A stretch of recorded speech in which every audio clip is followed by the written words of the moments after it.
The tape.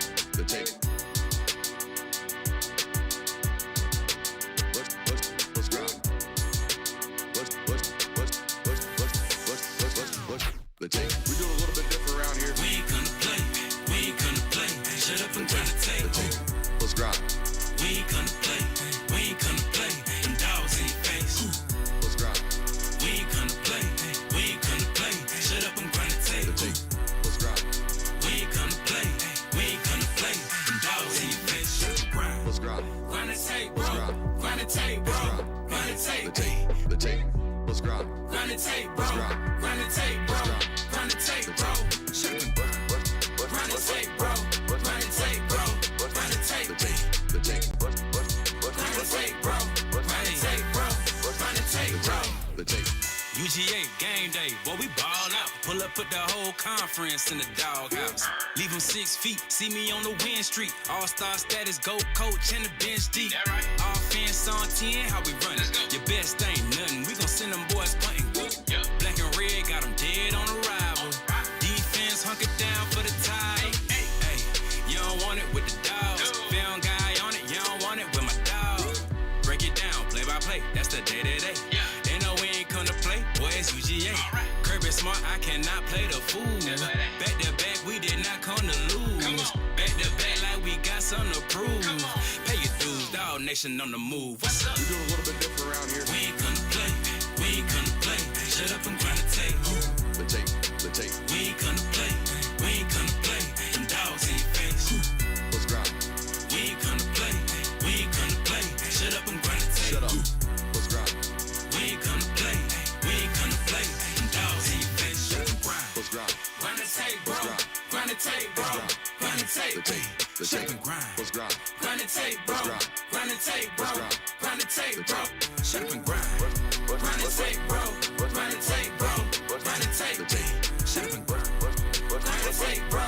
Grind the tape, bro. Grind the tape, bro. Shut up.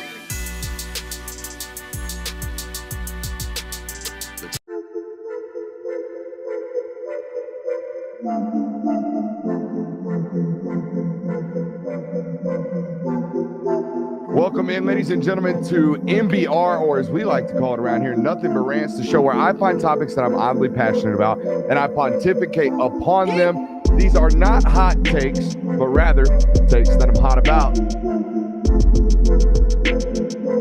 What's up? You like that? You really like that?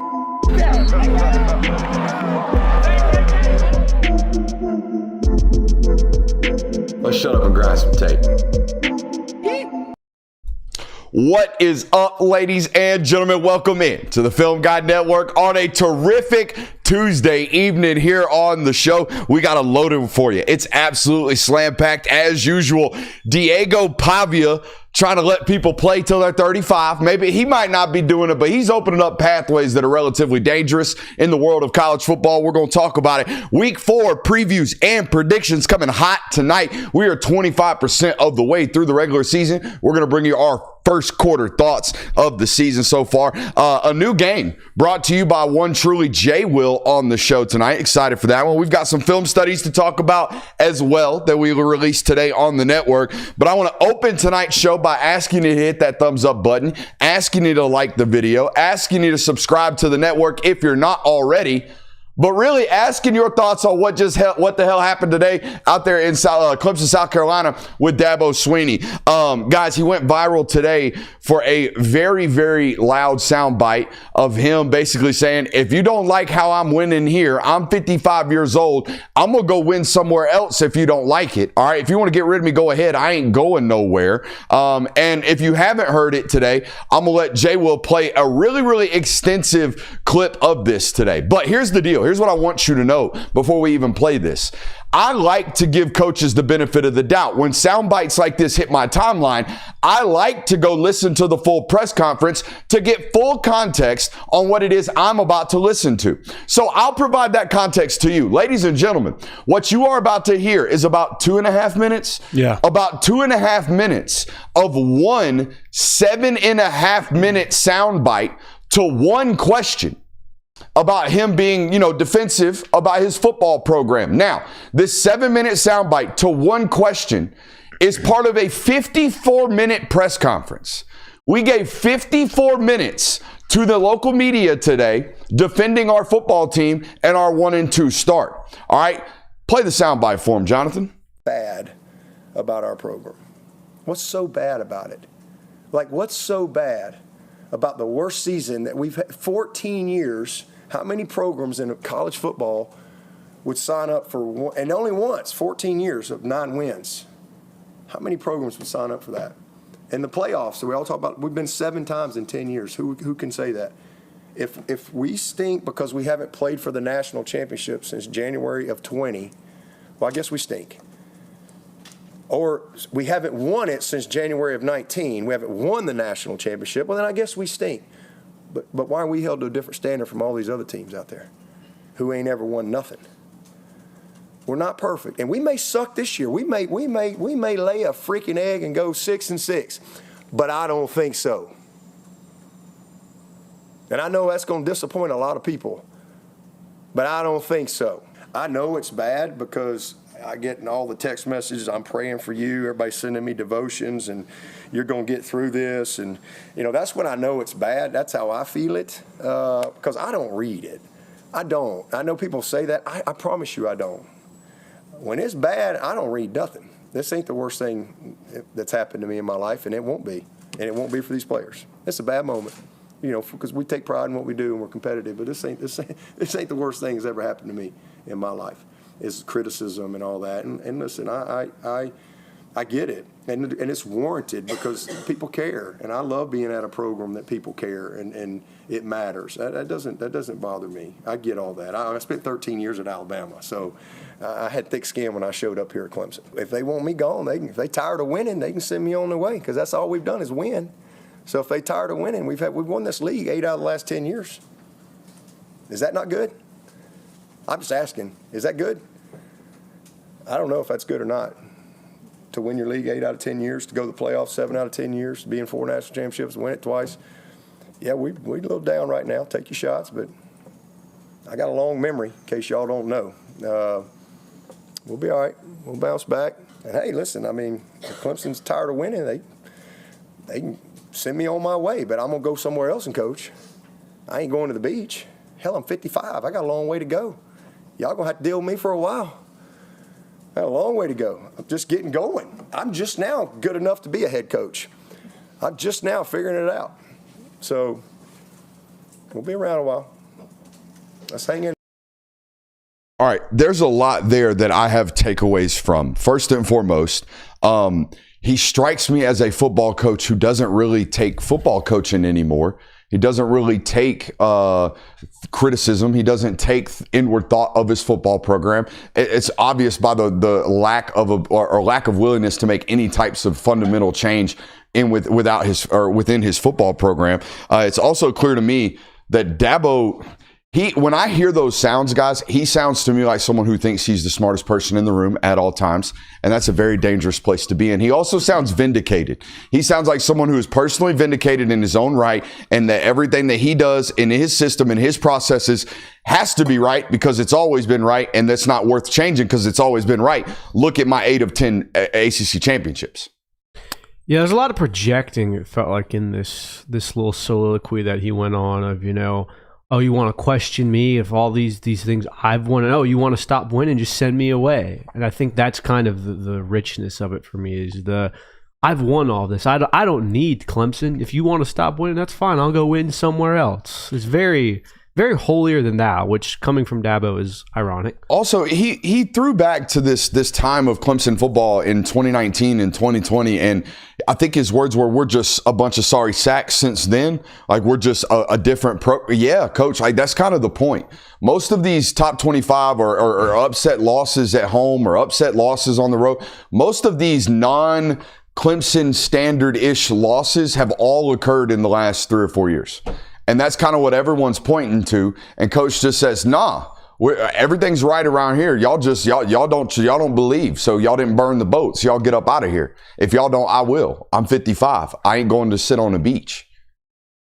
It's crazy. I do want to say, there of course is some truth to what Dabo is saying of how there is some reasoning as to why he can feel this way about where he is at his career and why he feels this strongly about his head coaching resume at Clemson, because he did pick a program up that was struggling and he brought them to relevancy and he brought them to dominance within the conference and he brought them multiple national titles. All of that is true, but the reason why I was saying last night, or at least why I wrote on my whiteboard last night, that Dabo Swinney is Mac Brown is because it gets to a point where none of that matters. People don't care what you did 8 years ago or 6 years ago or however long it was. Eventually we get to a point in time where that isn't relevant because what is happening right now to the program is way more relevant. The fact that you aren't what you used to be, and that it seems like with each passing year, this program is slowly stepping down and lower on the totem pole. And yeah, that may still be good enough to win ACC titles, but it clearly isn't good enough to win national titles. We've seen that over the past couple of years, and when they've gotten in the college football playoff mix, we have seen that over the past couple of years. So it gets to a point where that doesn't matter anymore. I was extremely bullish on the roster this year because of the window that they had, right? The quarterback, Antonio Williams' final year, right? Veteran offensive line play that they returned a bunch of starters from, but most importantly, the box on the defensive side of the football. The 4 downs and the 2 linebackers are really, really great, or at least I thought on paper going into the season. The future, though, at Clemson, if you just look at it from an outside standpoint, the future at quarterback looks relatively suspect. And you can't say that, oh, well, he'll just go Band-Aid fix it. He'll go get somebody out of the port. No, he's not. He's not going to do that. So all of these things, the defensive roster next year, it's going to be Sammy Brown, Jamal Anderson, and a bunch of KJ Barnes. And then the rest of it's I don't know, right? Avion Terrell gone. Peter Wood's gone. TJ Parker gone. Wade Wood has gone.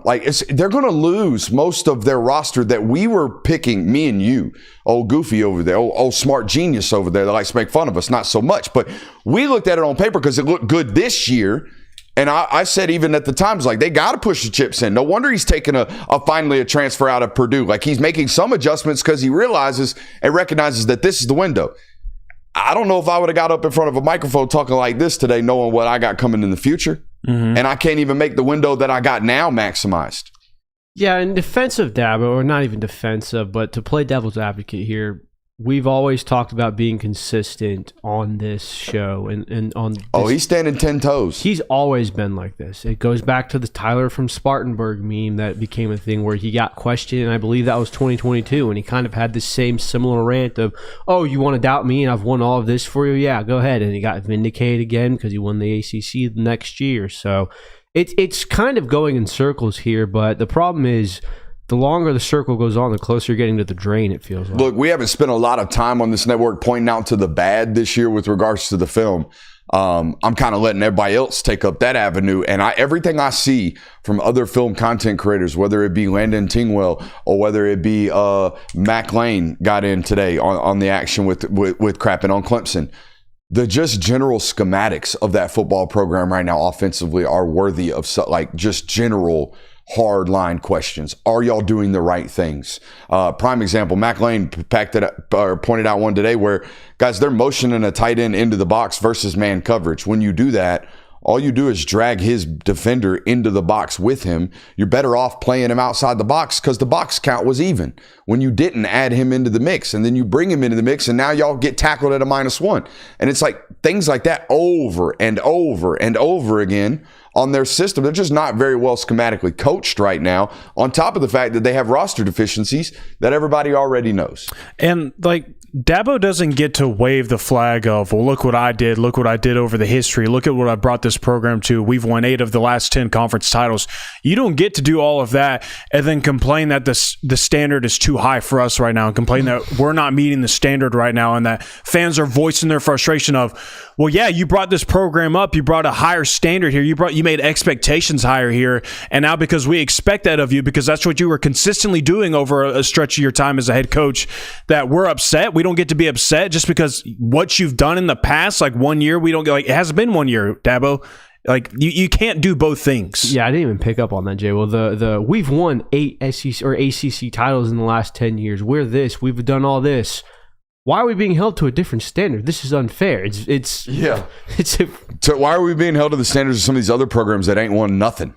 That was a direct quote. Well, Coach, because you kind of raised the standard at this program. Mm-hmm. You're byproduct, and he did kind of alleviate some of that, but you didn't hear that because again, that was 2.5 minutes. That felt long. I felt long-winded just playing that, and you see that it's cut up, and you're like, oh, surely this is like a multitude. That is one question. He spent 8 minutes today defending himself essentially instead of just, hey, we're not playing to the standard right now. I understand everybody's frustrations. We're going to get this ship right. We always do. We're going to get it right. Just trust me. I've been here. We won 8 out of the last 10 conference championships. We got a chance to still do so. That's all you had to say. We didn't have to spend 8. I mean, there was a Romans quote in there. You know what I mean? Like there's all kinds of stuff in that long-winded defense of himself. I'm just looking at it, man. Since 2020, I mean, they've yet to have a one-loss season. They were a one-loss football program from 2015 all the way to 2020. Or 2019. For 5 straight seasons, they were a one-loss program, essentially. And now they're a 4-loss program the last 2 years. Mm-hmm. That is a staunch difference. Mm-hmm. And that is, and to sit there as a leader, and I told you guys this today, as a leader of an organization, to sit there and act like nothing in your processes is wrong, and to stand there and act vindicated and never be allowed to be criticized, and never be allowed to be outward thinking, hey, maybe something is wrong. Maybe we do need to change something. That's poor leadership, in my opinion. Well, all right, what's up? The only final remark I was going to make is that Dabo, known to stand 10 toes down, and what you were talking about, if you're about to lose your future, like there isn't much of a future there. Like we talked about how Dabo Swinney stood 10 toes down with the transfer portal, but that's also a reason why he's in this situation. Like it's fine and dandy that you get to say, oh, we don't use the portal, but that's also a reason why people are criticizing you right now also, is because you are reluctant to change with college football. And while you may have thought that was a great decision, and maybe it was good for you to do that, it's costing you right now. So you might have to tone it down a little bit. Speaking of costing, a lot of these extra years of eligibility, and I've been on this stance since 2020 and COVID when they were like, yeah, everyone just gets a free year.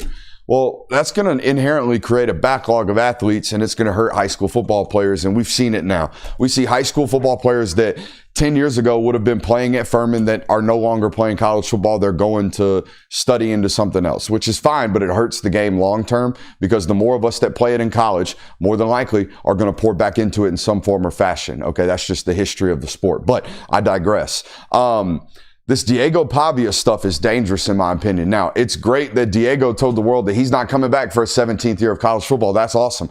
But his lawyer sat in a courtroom today and gained value, or actually won arguments, or however you want to state this in the court of law, held merit in a courtroom today, essentially saying, if you're in school and you're taking classes, then you get to play. That's just, it doesn't matter. You can't limit this amount of eligibility. As long as they're eligible, as long as they're taking classes, they can play football. So, I mean, and again, Pavia said, no, I'm good. His lawyer's still pushing this, guys. His lawyer's still trying to get this into pass. So the next time this comes up, it's just going to kick it. Let's go ahead and give the kid extra eligibility. We have precedents for this. This is dangerous, in my opinion. I don't mean to sound alarms.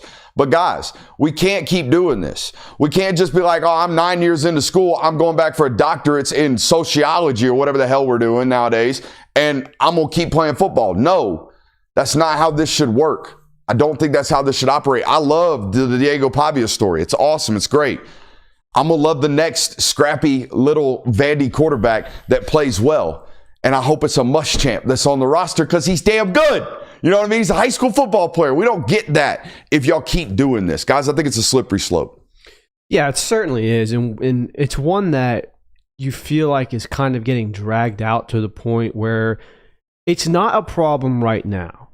And this could get shot down immediately, and it could be no worries at all. We already talked about it. Diego Pavia has obviously told people he's not going to come back for that 7th year. We're on fire. But it's also at a point to where, okay, Diego Pavia might not want to come back, but there could be another person that opens the door for them. And we've already seen the NCAA get boxed in court a couple of times now. So it's also definitely something to be concerned about. I don't want 30-year-old dudes playing college football. I also don't want this crap to get collectively bargained and dragged into court for that. because we can't agree on natural, realistic expectations and rules and regulations on amount of time you can play in this sport. It's 6 to play 4. It's always been 6 to play 4. I thought it was weird when old Jason White won that national title and a Heisman Trophy at damn 27 years old. But that was real. All right. That was, hey, we took a red shirt, we had a medical, and then we played 4 years. That's normal. We got dudes playing into their mid-20s nowadays regularly. That's not okay. I don't think that's how this sport. Go get a job. We all have to give it up. We all have to start our content careers, baby. We all got to get on Instagram and start doing the stuff there, okay? Now, I know what I'm doing because Diego Pavia is going to take a job at CBS and knock me out of contention for one of them. I'm well aware that Diego Pavia coming into the media space is not good for me, but I want the young kid that's got an opportunity to play high school football and go into college to have that chance.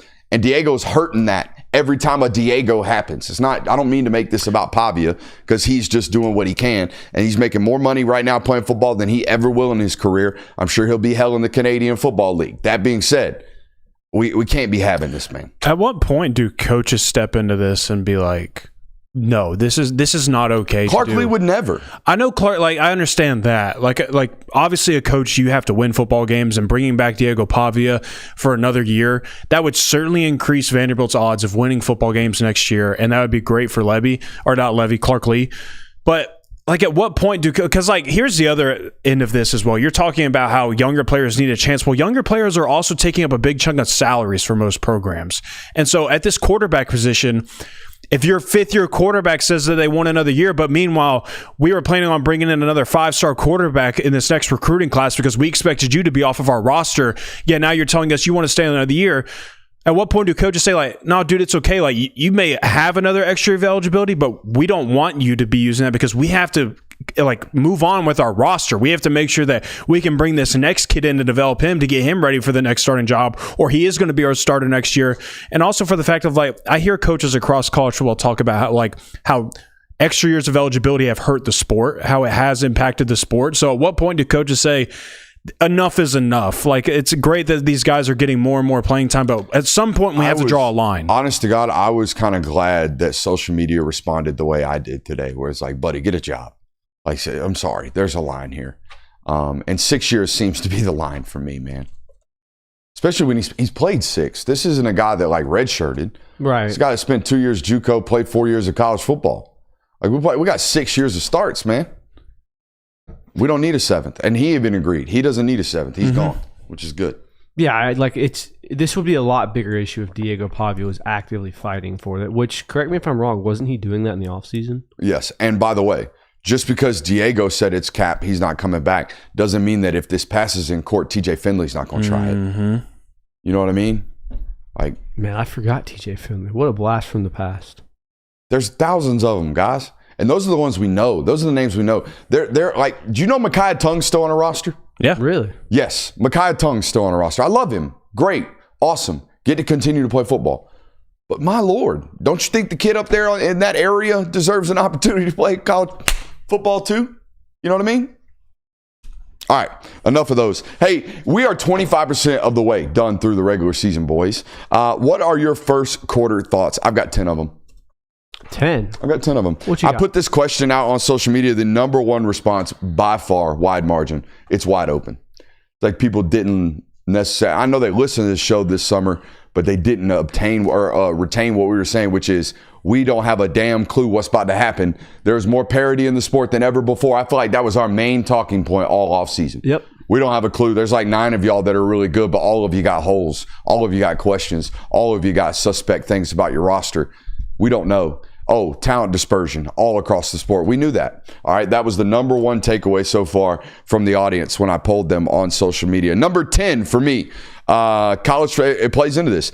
College football playoff predictions preseason are the stupidest thing in the world. Yeah. So dumb. I hate doing them. I hate the fact that these two fell for K-State. I hate the fact that I fell for Duke. I hate it. I hate the fact that I picked Alabama as a national champion. I hate that. I hate the fact that it's just so up in the air and that we feel compelled to have to do that just for algorithms purposes. Number 9, this is really important. QB run game, the +1 run game is going all over the sport of college football now. You'll say, but Brooksy, they've been read optioning for a long, long time. Yes, they have, but I have seen far more in the red zone quarterback powers, quarterback reads, quarterback counters, okay, quarterback pin and pull. All right, the idea that the quarterback +1 run game is getting used ad nauseum in the sport of college football nowadays, as is the extension of the run game. Some of you guys hate screen passes.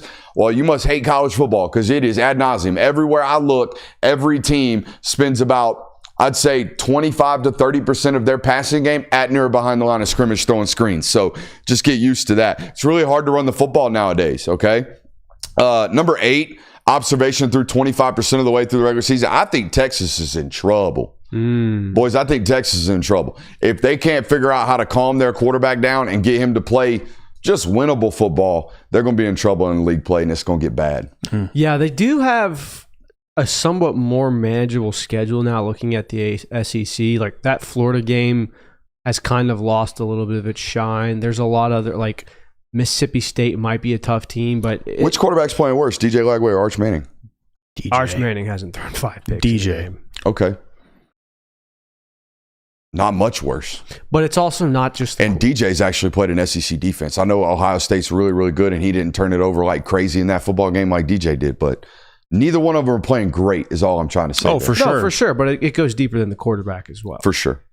Texas is the much better football team. There's no doubt overall. Observation number 7, and we knew this going into the regular season, but it is really there's been a light shined on it through the first 3 weeks. The depth of the SEC is far, far superior to that of the Big Ten, and I don't think it's arguable. All right, we watched Mississippi State beat the number 12 team in Arizona State.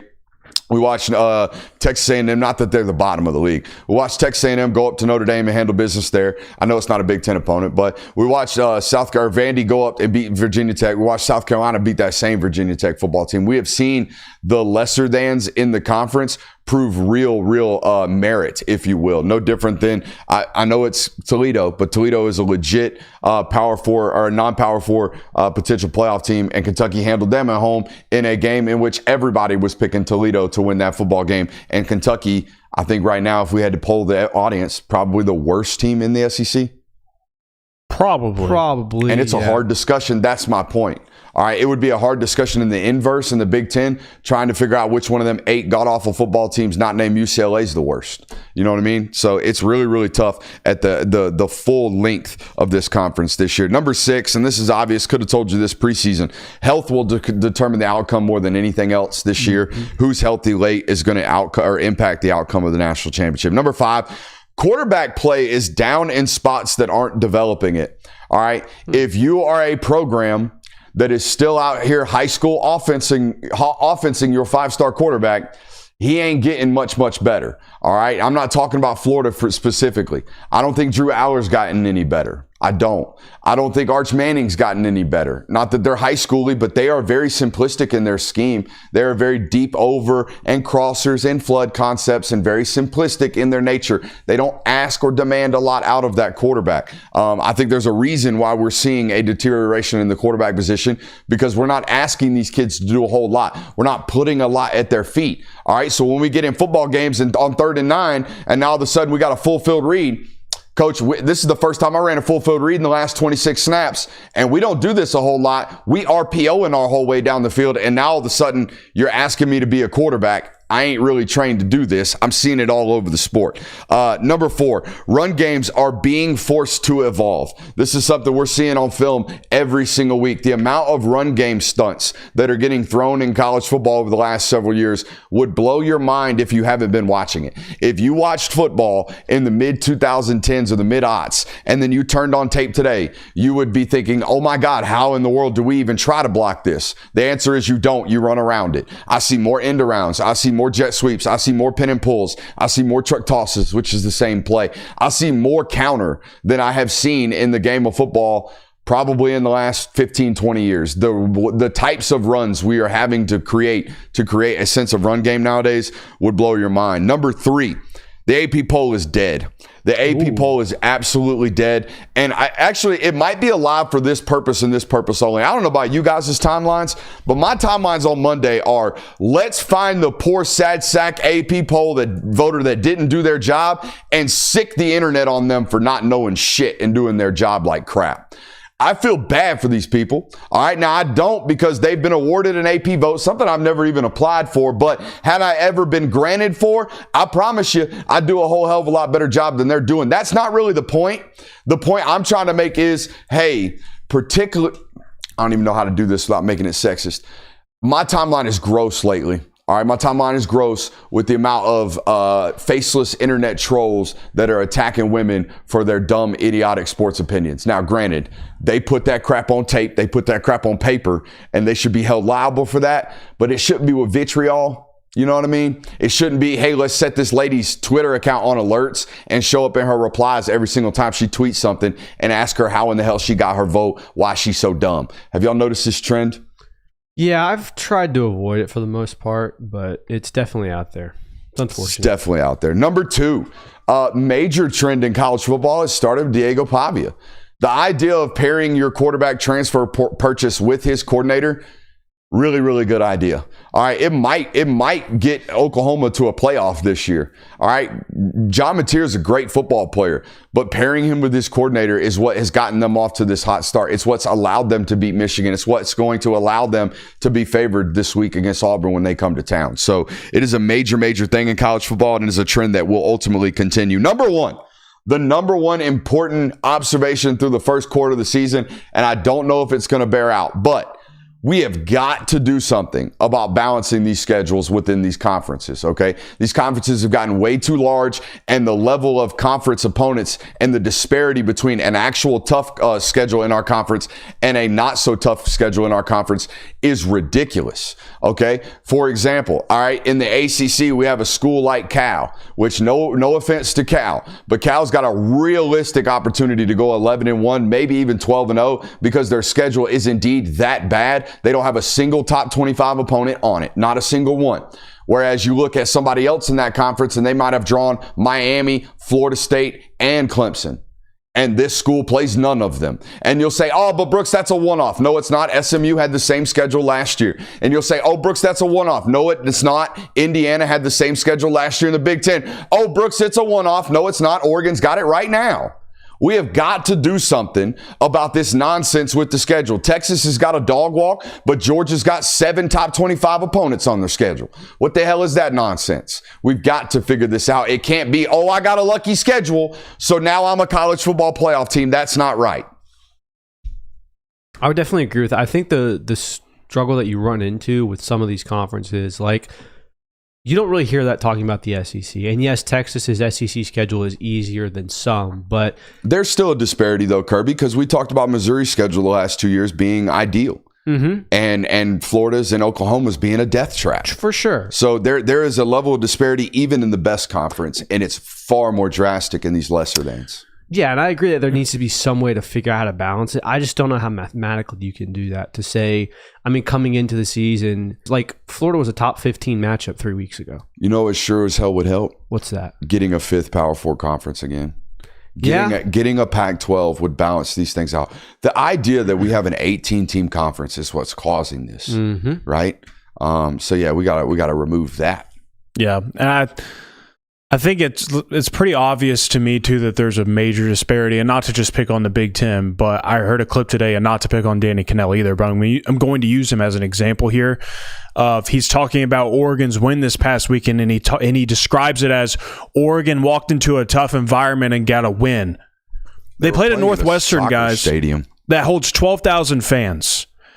So we're having to prop up a Northwestern football program that isn't very good in an environment that is almost non-existent, like for the time being. Like it's not Northwestern's actual home field. Like that's what we're having to do to try and make it make these wins sound sexier to people. By the way, Northwestern team that I believe 16-28 over their last however many games. So I think that's some further proof as well.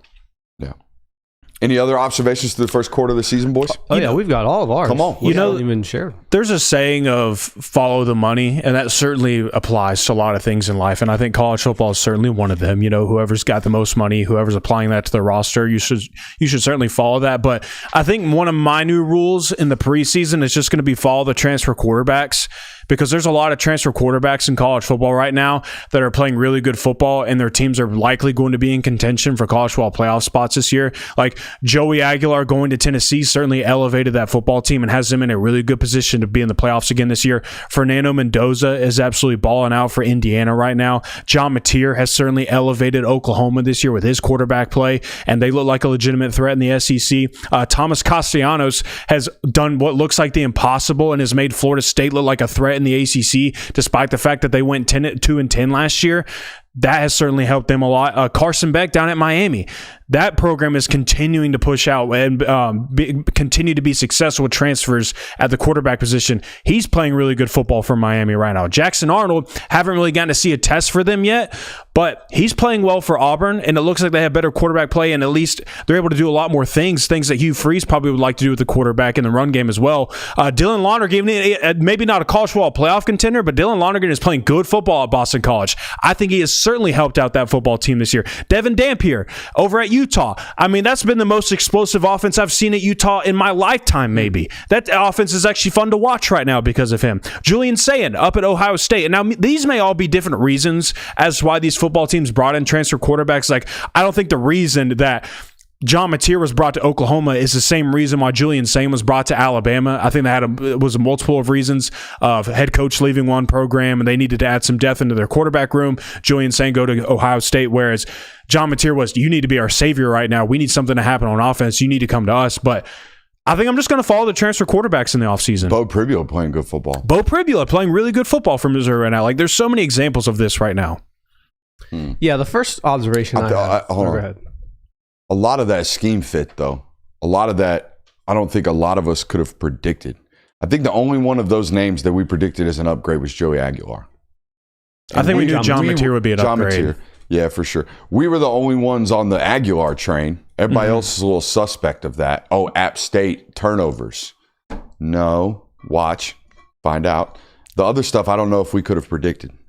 No, but I mean, I think that there's been a lot of examples of transfer quarterbacks. I mean, one of them, like two of them went to a national title game last year. What blew my mind is the Mendoza thing, why it took so long to get him out of Cal. Because here's how I figured this out. I was watching 2023 Jaden Ott, because 2024 Ott's season was just poop, and now it's turning into that again at Oklahoma. They can't seem to get him on the field or can't seem to get him to perform at the rate they need him to at practice. Have y'all heard these quotes from Venables about Ott? Just not, it sounds like he's not doing things required in practice to be able to play, which is very weird. But anyways, I had to go all the way back to 2023 because 2024 was a bad year. And I'm watching Cal versus, I can't even remember, and Mendoza's slinging the pill all over the place. And I just couldn't wrap my head around the fact that it took 2 years of him doing that for someone to go in and poach him. I guarantee it won't take that long for Sagapatula or Jared, whatever. What's Jared's last name? How do you pronounce that? I think it is Sagapatule. Sagapatule. It's not going to take 2 seasons for that one. They're going to have to bring the band together and get a bag for him this year to keep him at Cal. Yeah. So it's very, very interesting. Any other? Oh, yeah, Kirby, you have more. Sorry, I cut you off. No, you're good. I think me and Joe have a few left. The one I have is a kind of a two-pronged one. The first part of it is the media put way too much faith into quarterbacks that they didn't know enough about. We went over this before. You didn't really know enough about Arch Manning, but you bought the hype. DJ Lagway is the same. Lenore Sellers, you had a full season of starts, but it was also, there were still so many questions that you had to have answered before you could declare him, hey, this might be the number 1 overall pick in the draft next year. There's example after example after example, of my opinion, in this. And it goes into what I think is my next observation of, you don't necessarily need elite quarterback play to win a national title anymore. And it's been this way for a few years, but the first 3 weeks of the season have really cemented that. You look at all the top 25 teams, Ohio State, Penn State, Oregon, even LSU to a degree, because they're not having elite quarterback play. You look at the last 4 national champions. None of them have really had standout elite quarterback play. Stetson Bennett's probably the one you could say had elite moments, and so did J.J. McCarthy. But other than that, it was just a bunch of solid winning football. And then you look at the offenses that are having the most success right now, they don't necessarily have stars at the quarterback position. So that's been my two-pronged observation that I've had there. My second one is I still feel like I don't know anything. I really don't. Like, we walked away from the Georgia-Tennessee game saying, like, those two teams are going to be playoff teams, or that's what we feel like. Those two teams could very well meet up in the SEC championship game at the end of the year with how Tennessee's schedule is and with how Georgia's looking. But, like, Gunnar Stockton had the best performance of his career so far. We just haven't seen enough to know, like, how consistent that is going to be and, like, how consistent his career is going to be, what it looks like over the next 10 or so games for him. Tennessee, there's just been some moments over Josh Heupel's career where we've had some games where we lose games where we probably shouldn't have. Like, Tennessee had the most explosive offense in college football in 2022, and then they lose to South Carolina late in the season to end their playoff hopes, and then they did it last year against Arkansas. Yeah, but that game was cooked before Hendon got hurt, all right? I don't want to hear none of that. But just bringing up... Signs, Jonathan. They have the signs. There we go. They did have the signs. But you're right. Michigan gave South Carolina the signs. You're absolutely right. And then Ohio State, like, played Texas, but we've kind of learned that Texas maybe isn't as good as we thought they were. Ohio State hasn't been tested just yet. Certainly still filling out the Big 12 right now as a whole. I think we're going to get a better idea of that this weekend with Texas Tech and Utah coming up. The ACC is wide open. Like, completely wide open, more wide open than I would have ever thought this season. The SEC has a handful of contenders like they always do. Just don't know if I know enough right now to be confident in anything. I'm glad you had that observation, Joe, because I have a similar one of there's still so much that's yet to happen in this season. I think back to this time last year, we just finished week 3. At the end of week 3 in 2024, Missouri was a top 10 team. Vanderbilt, the team that goes on to beat number 1 Alabama, had just lost to Georgia State. Arizona State, an eventual playoff team conference champion that had a bye week and almost beat Texas, had a sweater against Texas State. Notre Dame was dead in the water after losing to NIU, and USC was a top 15 team. There is still so much changing that is going to take place this season. So I get what you're saying of I don't really know anything yet, because we know and we've seen these college football seasons play out before where, yeah, we're a quarter way through the season, but there's still a lot of things that are going to happen that are going to change the way we think about teams. You know what's changed my way of thinking? What's changed your way of thinking? Especially about daily fantasy and prop plays. Our friends over at Sleeper, they have absolutely changed my life and should change yours today. Let's give a shout out to our friends, the number one place for daily fantasy and prop plays. Sleeper is a fantasy sports plus real money gaming app focused on bringing people together through sports and gaming. Sleeper has become the fastest organically growing fantasy platform in the world with over 6 million active users while earning some of the highest levels of engagement per user in the industry. Use promo code Brooks today and you'll get up to $100 deposit match on your first deposit. Terms and conditions apply. See Sleeper's terms and use for details. Currently operational in over 25 states. Check out Sleeper today. Again, that promo code is indeed Brooks, right there in the corner of your screen. Shout out to those folks over at Sleeper. Hey, Romeo on 32s. I don't want to see none of that nonsense in my chat right there. This team's Sleeper around here, baby. All the way. All the way. Can't even imagine using something else. Couldn't even imagine. Shout out to those guys. Hey, boys, it's week 4 of college football season. We got previews and predictions coming hot right about now. A showdown in the Big Ten between two just absolute blue blood, perennial top 25 opponents, Illinois and Indiana. How about it, boys? What's your thoughts on this football game?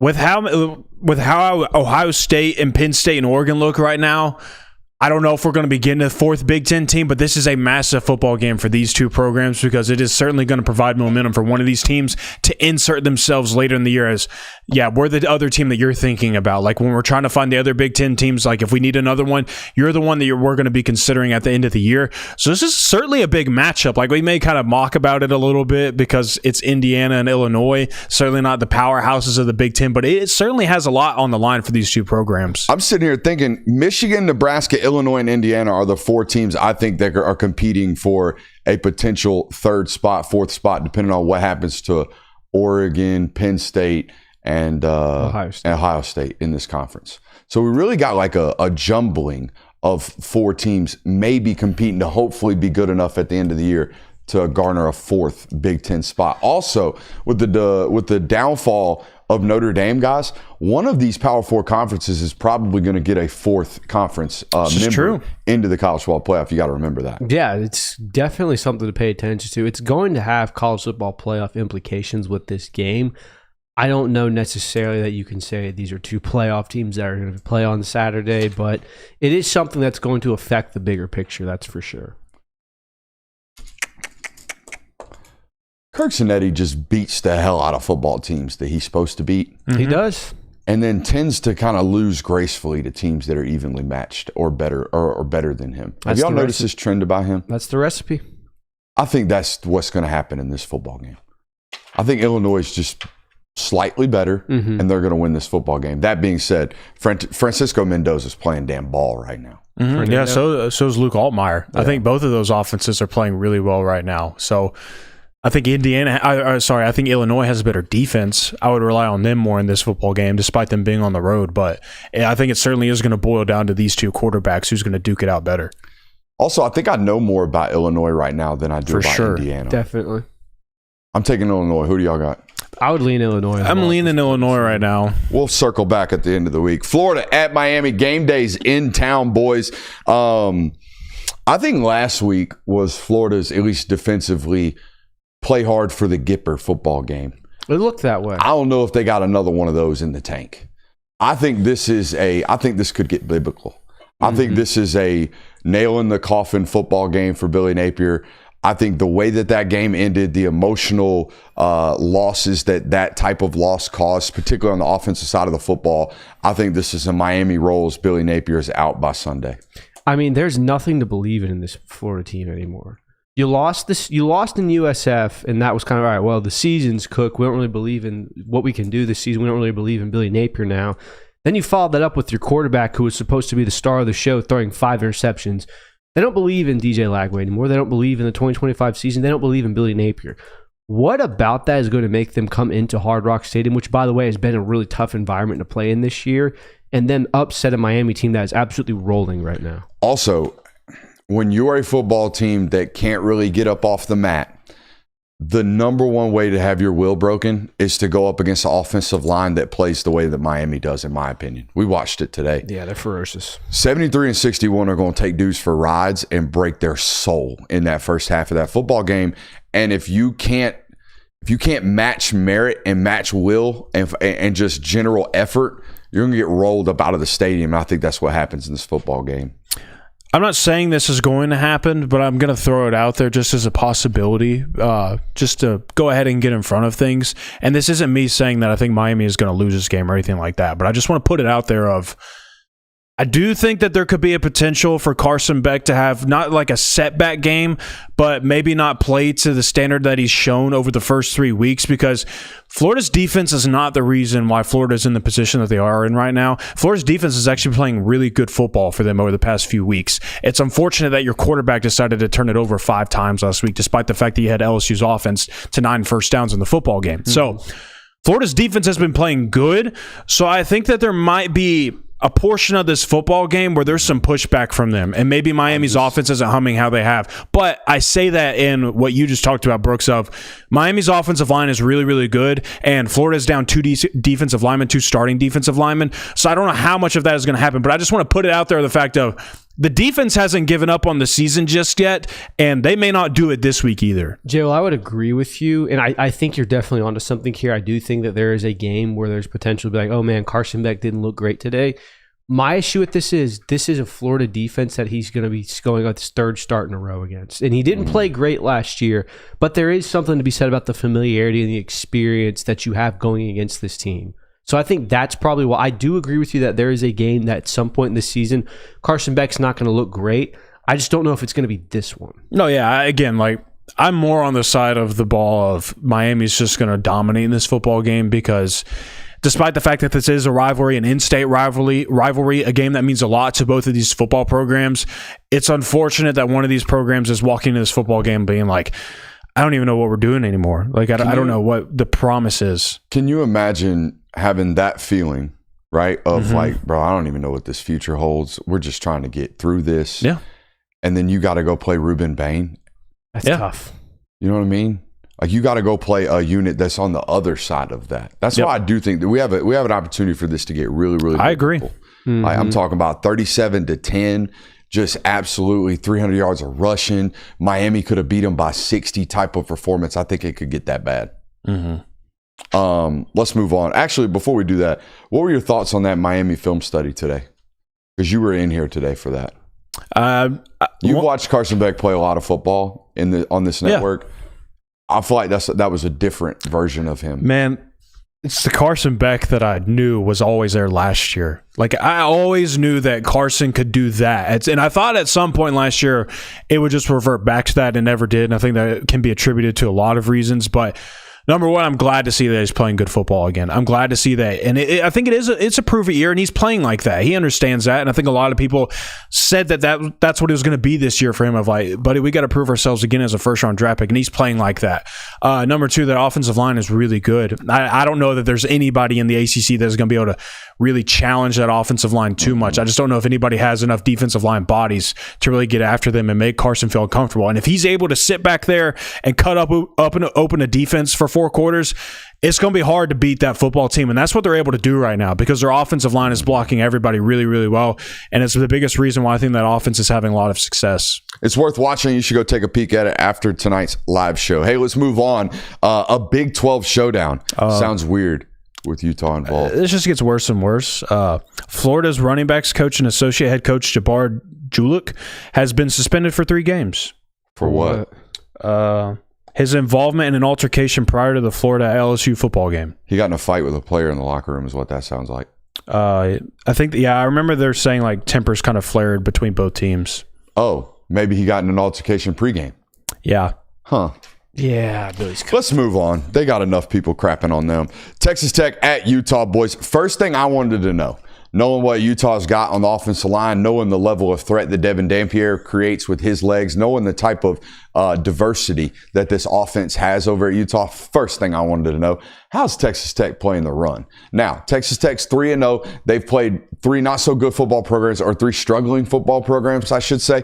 And boys, they've been opponents through 3 games have rushed the football 82 times. Okay. 82 times in 3 games. Any idea how many yards those 82 attempts have garnered? 267. Probably like decent guess. In the 200 probably. How about 124 yards? Oh my How about 82 rushing attempts against this Texas Tech defensive unit for a total of 124 yards? Just quick math. That's an average of 1.5 yards per carry. Now, they fitting to get the biggest test of their lives with regards to the rushing attack, I would imagine, from this Utah joint. Also, needs to be noted, Byron Morton's playing really, really good football right now for Texas Tech. And here's how I know. It's not just the 900 yards. It's not just the 11 touchdowns to 1 interception. It's not just the box score scouting. It's this right here. They got 5 receivers at Texas Tech right now through 3 games that have more than 100 yards receiving. 5 of them. One of them a tight end. Okay, they are giving the ball to a bunch of different weapons, meaning he's spreading it out. He's going through his reads. He's playing on top. All of that stuff leads to really, really good quarterback play. That being said, boys, the homie Kyle Whittingham has won 80% of his football games at home as the Utah head football coach. Give it a Utes in this one. There's certainly a lot to break down between what Texas Tech is doing and how different their approach has been.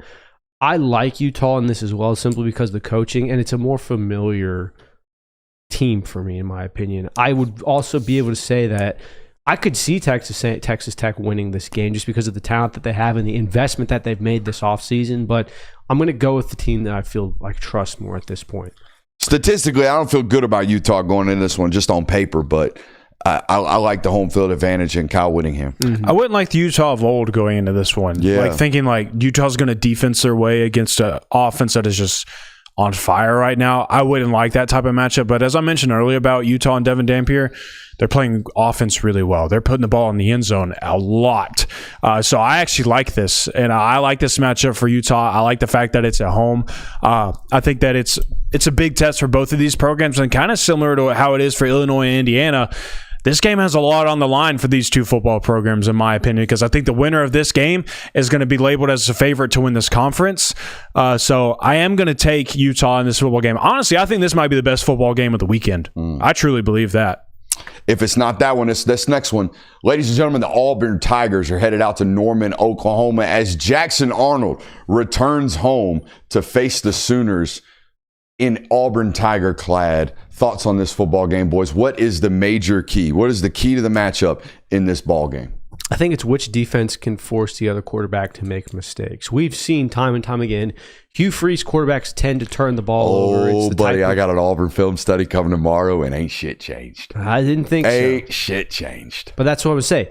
Hugh Freeze quarterbacks tend to turn the ball over. We know Jackson Arnold had some turnover issues in the past, so that's going to be interesting. And then we've also seen John Mateer very, very clearly plays hero ball and will do whatever he thinks is right with the football. So whichever defense can set the other offense up for failure is going to be you hit the nail on the head. It's the major key for me. How often can old Brett lie, right? How often can he lie as a defensive unit to that Auburn staff? I'm sitting there watching it today, guys. We got a film study coming tomorrow on a preview for this football game, okay?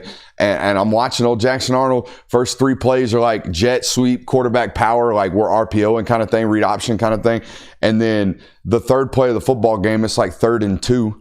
And he calls an RPO, and there's a middle field safety that he's reading. And if the middle field safety comes up into the box, we're pulling the ball and throwing the slant to my man number 8, the really big wide receiver, Cam Coleman. We're going to hit Cam Coleman on this slant. All right, so what happens? The safety takes one step up forward. Jackson Arnold pulls the football, but the ball's on the left hash, so the safety's got opportunity to go close on the slant. He hits Cam Coleman right in his sternum, almost kills the guy on the 3rd play of the game. And if you're Jackson Arnold, it looks like a terrible football. It looks like, oh my God, what is he doing? Why is he putting that ball at risk? And Jackson Arnold's sitting there going, well, hell, coach told me to put my eyes on the safety, and the safeties took one step into the box, so I pulled and did my job. How many times you think that's going to happen on Saturday with old Brett? He gonna cause hell on Saturday, I would imagine. It's the major key in this game, and the advantage goes to old Brett. I do not like what Auburn has done leading up to this football game. I feel like Hugh Freeze Air Forced it? Yeah, like I feel like that what Auburn has done the first 3 weeks is make sure we don't lose, and we know that we won't lose if we run the football. To the matter of fact that Jackson Arnold has 35 attempts on the ground this season, which is the second most on the football team. Their leading receiver, who is Eric Singleton, who they got out of the portal, has 13 receptions on the year for 149 receiving yards. They are not throwing the football. If you got the box scores pulled up, I bet Nick Singleton's got almost as many runs as he does catches at this point in the season. Because he is their jet sweep guy. He is the guy they put in motion to take these jet sweeps. 5 attempts. He's got half as many carries as he does receptions. And so I don't like that that's what we've been really focusing on the last 3 weeks going into this matchup, because I don't think you're going to be able to run your way to a win against Oklahoma. I think you're going to have to do it through the air, and I don't know if we've been getting enough game reps of throwing the ball through the air. And you certainly haven't done it against SEC opponent because this is your first one, and you're going to be doing it on the road. There's a lot of weird feelings for me for Auburn going into this one. It brings me into my X factor, Jonathan. I think the X factor in this football game, as it will be for every one of these two teams' future opponents, quarterback legs. Which one of these defenses has prepared the best to stop and fit quarterback run? All right, John Mateer's legs are going to get used in critical situations in this football game. You better be able to fit the +1 run game. If you're going up against this Auburn defense or Auburn offense, you best get ready to stop quarterback run game. Okay, so whichever football team is most prepared to fit the quarterback run will most likely come out of this one alive, in my opinion. I agree with that. Yeah, I went in a similar vein, but it's more for the defensive side. Oklahoma linebackers Coleman McKenzie and Kip Lewis, they are going to be the ones that cloud the judgment for Jackson Arnold. I know that safeties will play a role in this as well, but alignment, and also when you have a running back or a quarterback that runs as much as Jackson Arnold has, having linebackers that can stop that and stifle that are going to be the key for this game for Oklahoma, I believe. I put it as Auburn's wide receivers. They're going to have to be a factor in this football game, and you're going to have to get what you paid Eric Singleton to be. You're going to need Cam Coleman to be the dude that I thought he was going into the preseason. Still think he is. I think he's a great wide receiver. I think he's one of the best in the conference. You're going to have to use them in this game, and you're going to need them to produce like that. I think they're going to have to be difference makers for you. He still is. He's still one of the best in the conference. For sure. I mean, you'll see it tomorrow in the film study. They still use him like a traditional X. Honest to God, he's the only, I hate to say this, he's the only traditional form of offense that they have right now. Most of what they're doing is a pseudo version of Georgia Tech, but they have a true X, so they get into 3x1s and just run him vertically every once in a while. Also, you'll see tomorrow on the film study, I don't really know who their offensive coordinator is, but I know who their offensive coordinator is at Auburn. You can see it clear as day on tape. There's one guy standing like this by the sticks with his microphone, pressing in, talking to his quarterback every single play, telling the quarterback what to do. Who do you think it is? It's Hugh. It's Hugh. And what he's doing is he's reading the defense pre-snap and then telling the quarterback what to do. Now, let me tell you something. That ain't necessarily a great recipe for success when you're playing a coordinator like Brent Venables, because he don't do nothing but lie to people. He does nothing but lie to people pre-snap. So I can already see it right now. Hugh Freeze is going to be over there on the microphone telling Jackson Arnold what he is seeing. They're going to check to something, and whatever they're checking to something is based off what Oklahoma's showing them, and it's a lie, and they're going to get caught by it. Unless it doesn't happen, boys. I'm telling you right now, you heard it here first. If this is a fourth quarter fist fight, it's a guarantee. It ain't no guess. It's what it's going to be. One of these quarterbacks is going to end up in a medical tent. Interesting. I went a similar route. Based on everything we've talked about, there's going to be 5 total turnovers in this game. Now, I know that might not seem a lot considering we saw one quarterback do that by himself last week. That's going to be a significant amount of turnovers for a matchup. You heard it here first, unless it doesn't happen. My unless it doesn't happen is exactly what you're teeing up to happen, Brooks. If we're going to get our first Hugh Freeze post-game moment, this is the game that is going to happen, and I can see it now because I think it is going to be a fourth quarter football game, and the way I have it envisioned in my mind is there's going to be a crucial turnover, like you're mentioning, Kirby, from probably Jackson Arnold making a throw that he thought was going to be open, and it wasn't because Brent Venables lied to him, and then we're going to have Hugh Freeze on the microphone after the game talking about, well, I put us in the right play, but our quarterback didn't make the right decision. Beep. Beep. It's going to happen. You heard it here first, unless it doesn't happen. Beep. Go on, back that bus up and run him over, Hugh. Hell yeah. Last prediction. Oh, actually, we got to get to score predictions. I've got Oklahoma, boys, winning this matchup 30-24. I have Oklahoma 30-17. I have Oklahoma 30-23. All 3 on the Sooners. We'll see if it ultimately happens. Oklahoma, one of the more consistently explosive offenses in college football about now. So we'll see if it ultimately plays out against real SEC opponents. It looked damn good against Michigan, who I think is a quality defense. So we'll see what it looks like this weekend. All right, on to the next one. As the Michigan Wolverines head to Nebraska to take on the Cornhuskers, boys, the number one key in this football game to me, as it is for most Nebraska football games, can they avoid being one-dimensional? Every single time I feel like I watch Nebraska football, they can't really run the football efficiently, and people don't have to dedicate a lot of bodies to the box, and then all of a sudden they're dinking and dunking everything up underneath because they can't run the damn ball. And I worry about that in this matchup against Michigan for damn sure. And that's why I put my key for Nebraska in this one is ground and pound the rock, because I know that the competition hasn't exactly been anything above what they're going to be playing against on Saturday. But Emmett Johnson has rushed for 326 yards and is averaging 6.3 yards per carry. Don't get away from him too quickly. Like don't just completely strand the running game early on in this football game and put it all on Dylan Raiola to go win you this game, because I know we want to go and show the world this weekend how great our quarterback is because he is playing good football. But let's also use the run game. If it's working, let's stick with it. It's troublesome to me because we all watched them against Cincinnati on a Friday night. Cincinnati's game plan was they're not going to get behind us. We're going to drop a bunch. That's the whole game plan. So they checked the ball down a ton. They ran the ball relatively efficiently in that football game. I think the man you're talking about had 25 totes for like 100 yards. It wasn't like elite efficiency. Yeah. Then they played 2 tomato cans and score 70 because Matt Rule wants to hype everybody up at halftime. And that's awesome. That's awesome. But against the big boys, in my opinion, they have tough time actually creating an efficient run game. And then defenses start to tee off on them. And that scares me about this matchup. What's your major key here? Yeah, it's kind of adjacent to being able to run the football. But if the receivers can't create separation, the run game is going to be hindered irrelevant. Yeah, you can run your way to a victory here. I don't think any of us see that as being an avenue for that. Dylan Raiola has to get involved in some way. The only way you're going to do that successfully is if your receivers are able to get loose. X factor for me plays right into the hand of what you're talking about. It's Dane Key. And before tonight's show, I'm sitting there flipping through Nebraska's game against Houston Christian of the Blind or whoever they played last week. And the first 3 series, it was very obvious to me that Dana Holgorsen went into the football game saying, I'm getting Dan Key the football. I'm going to get Dan Key open. I'm going to make sure they worry about Dan Key next week when they prepare for us.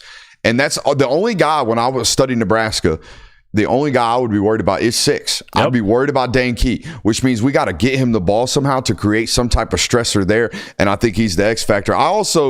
I do believe they have the better quarterback at this point in these two football players' career. Dylan Raiola plays NFL caliber timing of the quarterback position. He plays it the right way. He's on time. He's not going to take bad sacks. He's not going to put the ball at risk. But I do worry about their limitations offensively. Yeah. I went with Justice Haynes. He's the X factor I had for the Oklahoma game. He's a very similar one in this regard, just because they clearly have a strong running game with him when he's clicking at his best. And I think that's going to be what frees up Bryce Underwood to be as creative as he wants to be. We saw last week against Oklahoma, they kind of forced, or was that 2 weeks ago? God, that was 2 weeks ago. The season's flying by. Because Michigan beat the hell out of Central this last week. Holy hell, the season's flying by. Anyway, we saw that 2 weeks ago where the game was kind of forced upon Bryce Underwood, and it wasn't necessarily great for them. I think that you're going to be in a very good situation if Justice Haynes rushes for 120 yards in this game. I'm with you, Brooks. I like Dan Key as an X factor in this game because he has to be. I think that offense goes as he goes, as much as it does with Raiola. It's all about this guy that we paid in the transfer portal to help elevate our wide receiver room. That's got to be the guy. That's got to be the difference maker for us. That's got to be the guy that we're getting the ball to the most. I think winner of this football game has front row seats to a 10-2 potential bid into the playoffs from the Big Ten. And I've taken home field advantage. I'm taking the culture in Nebraska. I'm taking a year of 3 rule. Give me Nebraska 24-20. You heard it here first, unless it doesn't happen. And my score prediction, all in one. Wow. Did he just break the code? I did. Do the prediction in the you heard it here first, unless it doesn't happen? Right there. Bang. My unless it doesn't happen is I think Bryce Underwood outperforms Dylan Raiola in this game. But Nebraska wins this game. Ooh. Nebraska wins 24-17. You heard it here first, unless it doesn't happen. All right, my unless it doesn't happen. Dylan Raiola completes 30 passes in this game for a whopping 275 yards. I do think that it's going to be a close game. It's going to be a really good matchup. It's going to be a great atmosphere in Nebraska, obviously. But again, I'm a big history guy. I'm a big revisionist on this of, hey, until you show me you can do it, I'm not going to go with you. I'm going to go Michigan in this game 27-23. It's like 2 nights in a row, 3 takes in a row of just go ahead and show me. Prove me wrong. Kirby. Prove me wrong. Make me wrong. Sorry, I'm reading emails right now. I shouldn't be reading in the middle of the show. That's on me. Should we go to the local hour? We got a whole nother hour. We got a whole nother hour. Let's toss it to the local hour. See you on the other side of the break.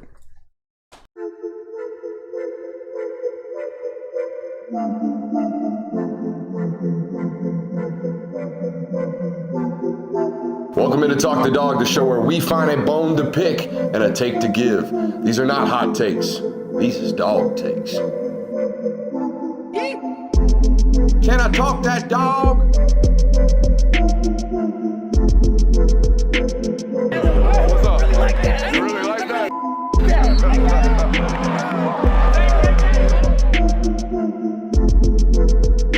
Let's shut up and grind some tape. What is up, ladies and gentlemen? Welcome back into the Film Guy Network for another loaded local hour here on the network. We got a great one for you. What the hell is the Memphis head coach doing? We're going to talk about it today. Is Kirby Smart creating monsters? Christian Kirby's got to take about it tonight. We've got fantasy updates as well. Questions that still remain on this football team. But I want to start with a Tuesday special Kirby Smart presser notes. Christian, I sent you to the press conference today because your boy was a little bit busy. No offense, Coach Kirby. What'd you learn today? Give me the notes. All right, so bye-week pressers aren't necessarily going to be the most pressing of times and all of the... I don't worry about it. Come on, baby. I didn't know if you wanted to get No. You earned it. ISO yourself. Come on, call it out. Clear out the offense. So bye-week pressers aren't necessarily the most interesting when it comes to press conferences or things you can ask Kirby Smart. But there was a couple of very fun takeaways that I got from this. His opening statement was mainly talking about reps. We're going to be working on ourselves before we turn to our next attention to our opponents. Typical Kirby Smart things there. First question he was asked was about the first run in overtime, the Nate Frazier run that's getting compared to the Sonny Michel run in the Rose Bowl. He said this also in the post-game presser. This was something that they've plagiarized from an NFL team. They had worked on it. He talked about how the different teams and different coordinators and coaches that he has on his staff kind of help call in and bring an amalgamation into this. He talked about how this came from Coach Searles and Coach Bobo. The different backgrounds that the coaches have on his staff help contribute to this a lot of way. Now, I'd like to ask Kirby, did you get a question in during today's press conference? I didn't get a question in because I didn't think of anything that was good enough to ask, honestly. Oh, okay. Guy didn't go prepared into the press conference. Couldn't be me. Could not be me. Well, it's also like I don't want to ask something just to ask it unless I have a genuine question that I need to learn. I'm not just going to be like, hey, I got to ask first, so I'm going to put my hand up. Anyways, next question was about Tennessee's tempo. He basically said that we felt like we were prepared for it. We felt like it's something we worked on a lot and kind of made the joke and laugh that it didn't look like it, but we felt that we were really prepared for it. Talked about Juan Gaston and Dontrell Glover on Saturday. Said that they were both trading reps on Saturdays, each battling with different types of injuries and things. There you go. You got it. It's going to mess up the focus, but... All right, we're back. You keep doing you, brother. We're helping the audience. We're working be while you entertained work. right now. We're working. You saying I'm not entertaining? No. I did not say that. I said we're helping entertain while you're entertaining. Golly, man, do the show. All right. Next, Juan and Dontrell were trading reps on Saturday. They were both battling some sort of ailments. Didn't really get into specifics of it. Didn't really give an entire injury report at all, but said that they were both battling, and, we hope to get those guys healthy soon. Next was talked about the secondary play. Said there's some good and some bad. More bad than good usually. Not all things that were there were not correctable, though. He said that's probably the best part. Said there were probably 30 to 45 plays in the game where they felt like they controlled the team defensively. They had control of that football game. Obviously, that's in reference to the middle of the second quarter, the third quarter before Joey Aguilar had that big touchdown to Chris Brazzell. Said that all DBs have made those plays before. This is talking about the 50-50 balls. All DBs have made those plays before, but they didn't make it when they had to in this game, and that was a big reference that they wanted to work on. Next question, this was probably one of the more important ones, was, hey, Noah Thomas hasn't necessarily had a lot of catches. How has he contributed to the offense? He's first off came and said, yeah, Noah has not been fazed by his lack of production so far. He comes in, he works hard. Said that he even made an effort to be a starter on special teams this season, which is very big. Yes. Sorry to interrupt, Teach. Noah Thomas wasn't a big rep share guy last year at Texas A&M. If y'all knew anything about this athlete from last year, he wasn't a guy that got 11 touches anyways. He was a guy that was 3 for 109. He was a guy that was 6 for 160. Like he wasn't a 11 targets guy anyway. So go ahead. Sorry. No, I mean that's a really good point of that. Like Noah Thomas wasn't this bell cow wide receiver for the X position, but Kirby did talk about how they've tried to get him touches, and it's been unfortunate because a number of times his number was called. Did y'all see Sticks this weekend? Yeah, they had him both. They ran it. They had them both out there. But basically talk about like we've had his number called, we've had plays designed for him, but sometimes protection breaks down, some things don't go right. That's just the way it goes. He also said that you never know when your number's going to get called. Made a really interesting revelation about this. That catch that London Humphreys made on 4th and 7 in the fourth quarter, he said he's probably never caught that ball on a route in his life. Never in his life. Now, obviously, they have practice. What are you saying on that route? Yes. Like when we've called that play, we've never gone to that specific route. Correct. Is that what he's saying? Correct. It's a switch releaser trying to get the number one on the slant. Mm-hmm. They went to the pylon because I believe he said at post game that they caught them playing the sticks. It felt like they were playing the sticks. So sometimes when you do that, you actually have an opportunity beyond the sticks.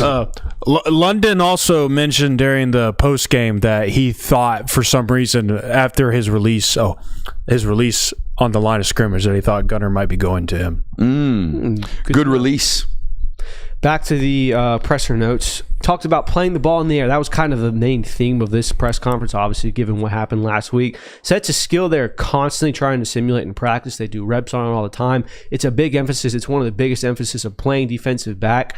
Said it's a skill that some players are better at than others. It's another one of these natural things. It's not anything that you can necessarily practice for.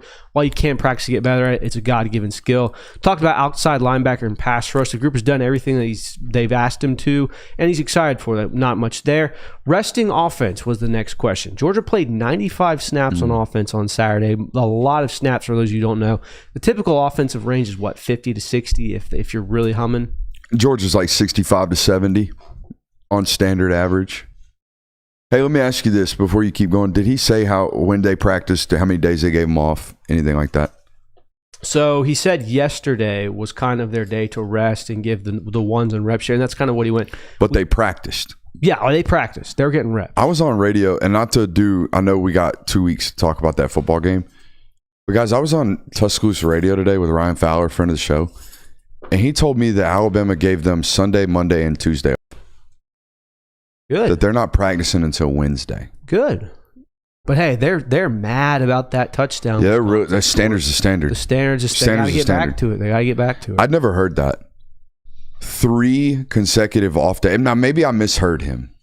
Maybe they're practicing Tuesday, but I don't know, man. It sounded like they gave them 3 days off in the middle of the season. That's crazy to me. Since you asked this, I'll go ahead and get to this one. It was one of the last questions I was asked, but they asked, what's kind of your approach on this? They revert back to camp. Yeah, on this off week. And it was very interesting. He said, we look at opponents furthest away and then work towards the nearest opponent.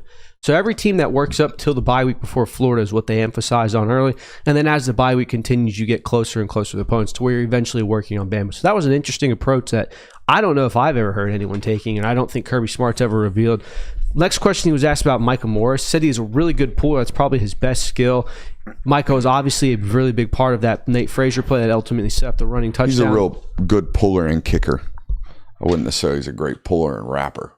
He's great at pulling and kicking the in man out. I mean, it's really, really physical, and I sure as hell wouldn't want to see him coming. Well, either way, that was what Kirby Smart was talking about, how, Micah Morris had a good... 2 more questions that he asked.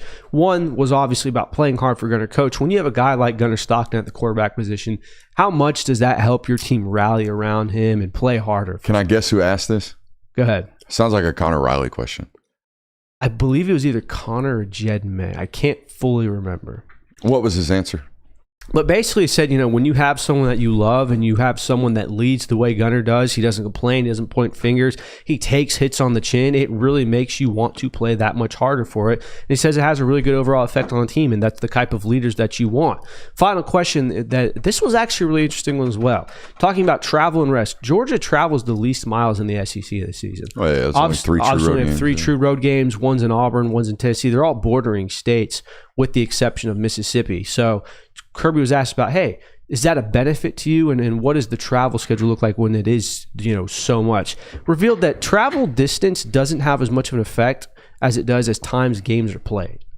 He revealed that getting in at 2 or 3 a.m. is a lot harder to do than, if you're flying 500 miles. So that was kind of interesting to me. But that's the presser notes that I have for our Monday with Kirby. No limp? Or it's a Tuesday, actually. It's a Tuesday. Any limp? No limp. I saw the hoodie. The hoodie was kind of raw. Yeah, I don't know how I feel about the digi camo, but still, it's cool. I think it was kind new of look. hard. He was posted. I think he had, he was just chilling, but had hands in the pockets for the majority of the press conference. Speaking of press conferences, and I know we should have attacked this in the national hour, and I apologize, but we're talking about my man's fit today. He showed up in a camo digi hoodie. Did y'all notice that Brian Kelly showed up in the full press conference suit apologizing? Yeah, he came SEC Media Day ready. He came, I got a stern talking to from my boss ready. I better go put on a good face ready. Mm-hmm. Hey, we all make mistakes, Brian. It's okay. Yep. Don't stop being fun, though. Yeah, don't. Please. It's quarter way through the season, boys. I've got 10 questions that are still remaining. One honorable mention that we still got remaining. Do y'all want to go 10 to 1 or 1 to 10? 10 to 1. I kind of want to go 1 to 10. 1 to 10. Who's their best 5 right now on the offensive line? That's a good question. I think they're still figuring that out. I've got 2 rotations, and I think these are the ones that, and this stinks because 71's not healthy, and I think 71's been a great Georgia Bulldog, and Ernest Green is a great player when he is healthy, but he's not healthy right now.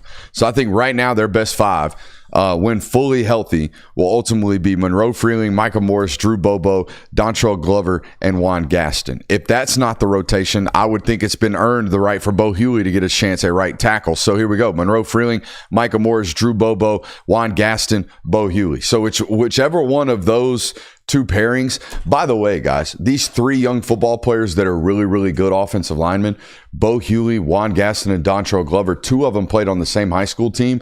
The other one from about 5 miles down the road. Chemistry, but just more of like general geolocation of athletes right about now. That's pretty wild to have 3 high-level SEC caliber starters that are all underclassmen for the better part of that conversation to all have been playing high school football within 5 miles from one another. It's pretty impressive. That is observation number one. Observation number two, what does the real version of this defensive back group look like?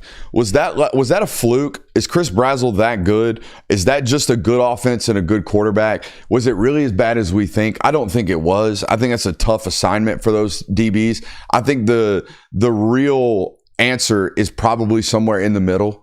Yeah, I mean, you look back on it, and I don't want to ever make excuses because Tennessee played a fantastic game, but they got 23 points off of a 50-50 ball, which your corner was absolutely in phase and could have made a play on, a quarterback panicking in the air, not tackling a wide receiver, and then a double move that a safety bid on.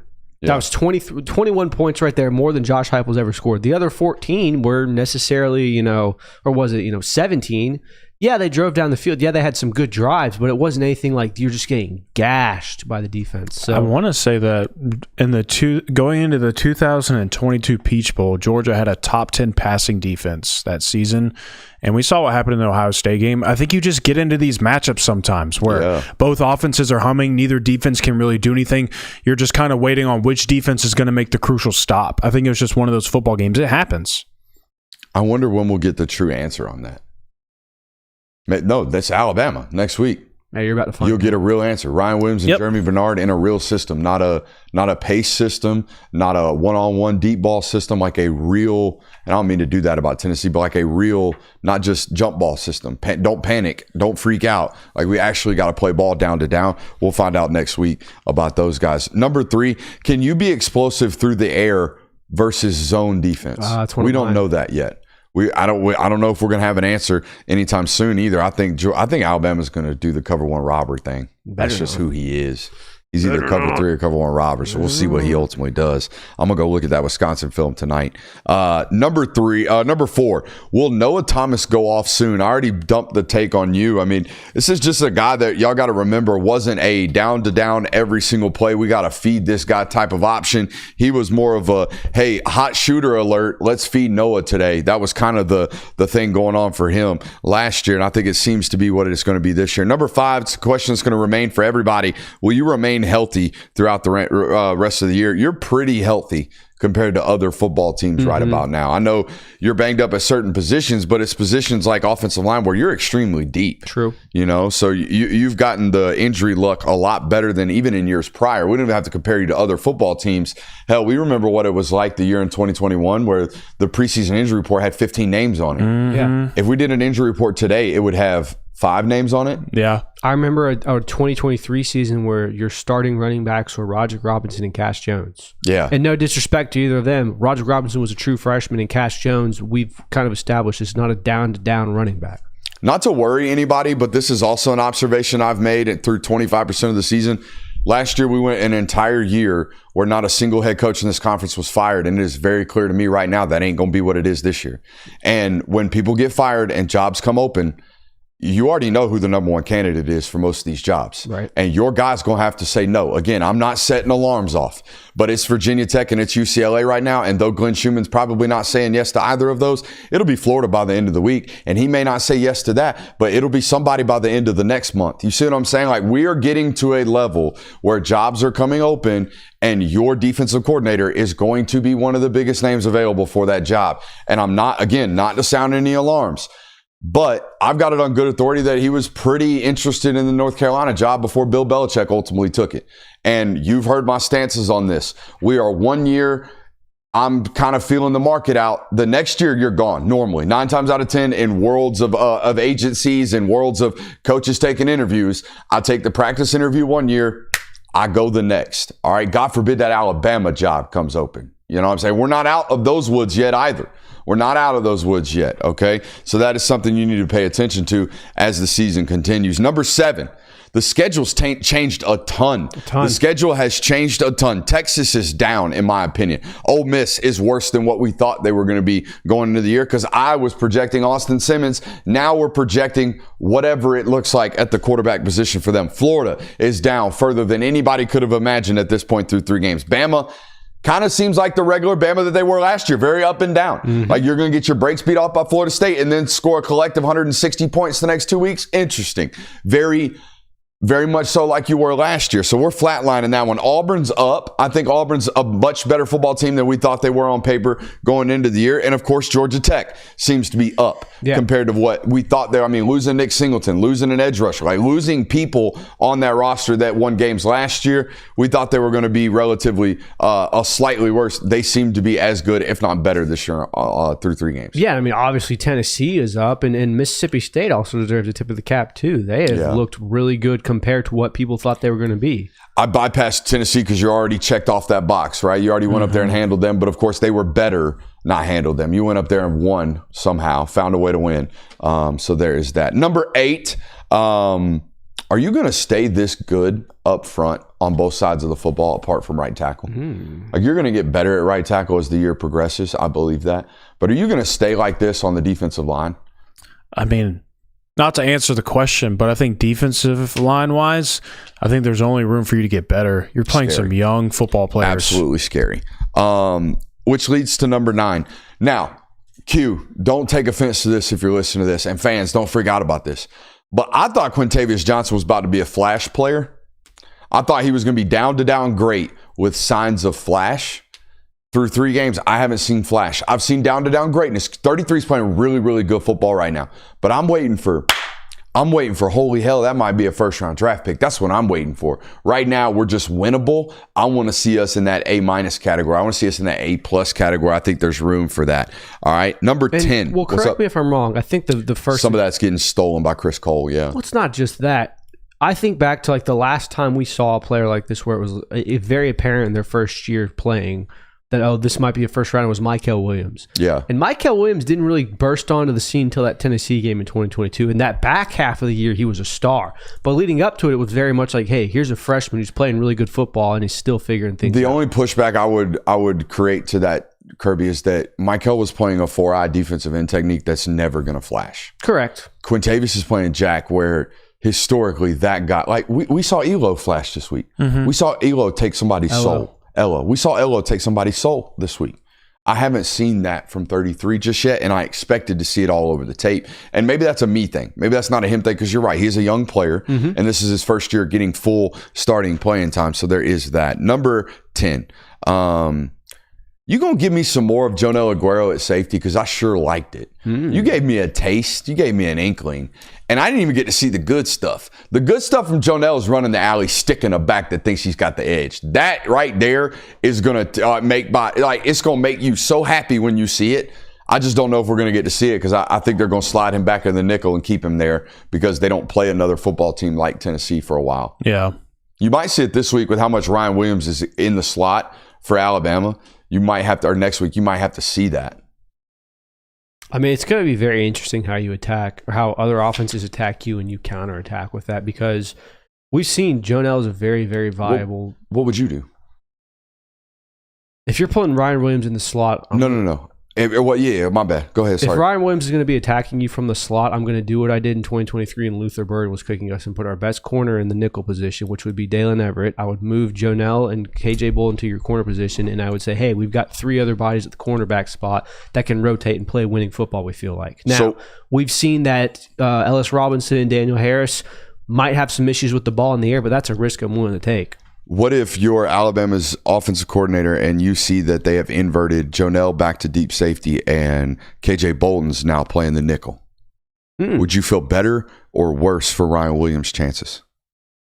You know, there's not a lot of nickel tape from KJ. It's a very interesting position. I would feel apropos to say I feel better just because we trust our guy, but I don't know. I'd rather have KJ back at safety. I think that's where he's better. Yeah. And I understand he's one of your best football players, and he's got great instincts, and he can play the ball in the air. But I just like him better at safety. So would you rather, and this is all assuming that Jonell is a problem, which it's not. Yeah, right now, it's not shown to be a problem. No, yeah. All right, though they did invert it for a reason this past weekend against Tennessee. All right, you would assume. Now, he made a great play at deep safety, and that's awesome for him. But if it does become a problem, would you rather put KJ at the nickel, slide Jonell back to safety, or take Jonell off the field, put Dalen Everett at the nickel, keep KJ at the safety, and bring Ellis Robinson onto the field with Daniel Harris. You see what I'm doing? Yeah. I mean, that's which of those situations would you prefer? I think that there's a place for Jonell Aguero to be on the field. Yes. I believe that. I believe he has shown you that. He plays with fire, passion, and energy. He has a lot of these wow effects. He's, by the way, a headhunter, sets the tone. I like him being on the field. If he's not going to be at the nickel, I would want him at the safety. The most important question going into this football game is what color Ryan Williams paints his nails. Honorable mention for 25% into the season.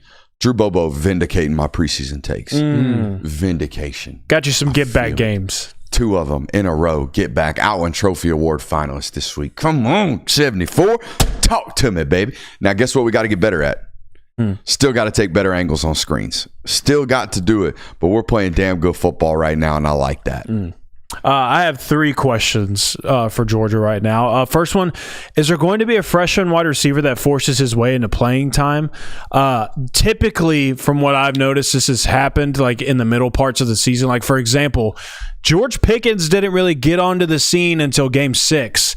And then from that point on, it was this guy needs, and I'm not saying that you're going to have one of those where it's like, this guy's a dude, he's a starter for us, but I think there's potential where one of these, like Talon Taylor, could become like an emphasis on offense. He was playing the first 2 games and then didn't play a snap this past weekend. Yeah. So that was interesting, but he is in line to do this. Yeah. I think there's potential for that to happen. Of you get to game 6 or you get to the midpoint of the season and then you start seeing a little bit more and more of Talon Taylor or any of those freshman wide receivers for that matter. Not to cut anybody off of that list. He's just a guy that has shown the ability to do it right now. Number 2, was Saturday the ceiling for Josh McCray? And I don't mean that in a bad way. Not saying that of like 2 touchdowns and like 8 yards, it's the ceiling for Josh McCray. But like, is that the ceiling usage that we see? That's the way to put it.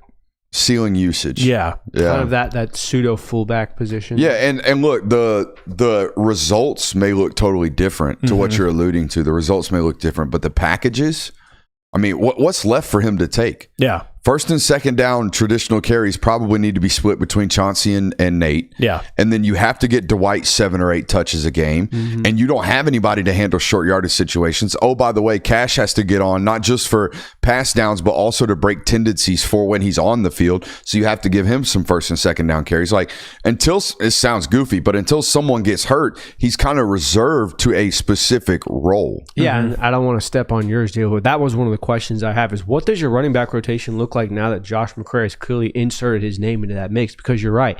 You have one of the opposite of the problems that you've had at the running back position for Georgia, where it's, man, we don't have enough guys to hand the ball to. Now it seems like you kind of might have too many. The final question I have, who on defense is going to be the midseason bloomer? Seems like Georgia's always good for one of these. Who was it last year? I'd say Chris Cole. That was about midway through the season against Texas. Good and then point. It was Chris Cole's going to be playing for us for the rest of the year. CJ Allen did this midway through the year during his true freshman season. He pretty much took over JDJ's role at linebacker. Just kind of like, who's that going to be? I'm curious to see who that is. All right, the one question that I have that kind of has already gotten answered, but still I think worth a question, or me asking is, what does your offensive involvement with the tight ends look like moving forward in this season? We felt like coming into the year, Oscar Delp was going to be a big factor. That we said Lawson Lucky has made a bunch of great plays. He's going to be involved in this. Hey, Jaden Riddell is there. Ethan Barber, unfortunately he got injured, but he was getting some involvement. It feels like we're only really scratching the surface as to what the tight ends can be for this offense at this point, J.O. Is that correct? Or do we think that this is just going to be their involvement throughout the year where they're mainly blocking and every now and then we'll get some touches for them? Yeah, I mean, I think you might get to a point where maybe Jaden Riddell is doing some more for you, but I think that kind of what you have at tight end right now is probably what you're going to be getting for the rest of the year. And that's not a bad thing. I think that Lawson Lucky and Oscar Delp have been playing good football for you so far this year. I just worry if one of them gets banged up or if one of them's not fully healthy. I wouldn't be a 12 personnel football team if that's the case. Like, if we lose Oscar or Lawson for a singular week, we have to become a base 11 personnel football team that doesn't ever really touch 12. Riddell will be fine given time. All right. And maybe these, if I don't think there's any more easy matchups over the next several months, like maybe Kentucky at home. Maybe. But I don't he doesn't look comfortable right now. Guys, on the last play of the football game, the overtime, it's almost getting called back because 23's holding, and he false steps and he goes the wrong way. We're trying to stretch release and we're stepping inside, and it almost cost you. Okay, so we're getting into that territory where there was a reason why Ethan Barbour was playing, guys. Yeah. There was. So I think we got to be careful with tight end 3. You got to be very, very careful. Dim that lineup or trim that lineup just a little bit. Play 11 personnel a little bit more. Play the big body wide receivers a lot more, in my opinion. And then the final question I have is, has your safety and corner rotation solidified itself yet? We've talked about the first 2 games that were really moving bodies in there. We thought that was kind of just to get the ones reps going. Game 3 was kind of, all right, they're trying to see who works with who in what situations. You're a quarter way through the season now. Have you at least found a rotation at your safety and corner positions that you say, okay, these are the 4 or 5 guys that we're going out with each game? I mean, I certainly feel like safety has kind of been answered. I mean, Kyron Jones was a starter for the first 2 games, and then it was him and it was Ja'Cory Thomas who got the playing time last weekend. Seems like that's who they're going to be rolling with this year, in my opinion. Chat's asking if Kirby's ever lost a game to his own coaching tree. Does Muschamp count? No. Muschamp. No. Because he lost to Muschamp at South Carolina. Well, no. But he hadn't coached for him yet? Yeah. Just with him? That's a good point. No, he's never lost to a former assistant. That's the stat. A former assistant. Will Muschamp was not a former assistant. Well, it's only been Dan Lanning and Shane Beamer, right? And Pittman. Yeah. So, yeah. No, he hasn't. While we're talking about quarter of the season observations, thoughts, questions, comments, concerns, let's give out some awards, boys. Quarter season awards. Who is your offensive MVP through 3 football games? I'm going with a name that might not make as much sense. You know, obviously Gunnar Stockton, Zachariah Branch, certainly viable options out there. I'm going with Colby Young. Because you finally have the one thing that you guys have seemingly been searching for 4 or 5 years now, and that is a true big-bodied X that can make plays for you and scare defenses. Colby Young has not only been that, he's made the plays. He's not just a downfield threat. He gets involved in the screen game now. He's a blocker. He does all the things that you've needed an X to do. I feel like him being on the field has provided Georgia with so many more opportunities. I gave mine to Zachariah Branch for this reason. You have the best wide receiver group right now at getting yards after the catch than you have since Bowers and Ladd McConkey were on the roster, and that wasn't very long ago, but that's what you were missing the year that they were gone, in my opinion. That was a huge factor, and Zachariah Branch right now leads the nation in yards after the catch, or average per catch yards after the catch. The nation right now. He's at 15.8 yards after the catch. So he has been a massive difference maker for you. You're certainly getting your return on investment from Zachariah Branch. Colby Young has even showed the ability to pick up yards after the catch. He's been a tough runner once he gets the ball in his hands. So I think Zachariah Branch has been a very, very, very good addition for Georgia offensively. What's wrong? Nothing. Offensive MVP, Monroe Freeling for me. Gunnar Stockton obviously gets a shout, but it was Monroe for me because Monroe is the lone football player through 3 games who has had consistent, constant performance.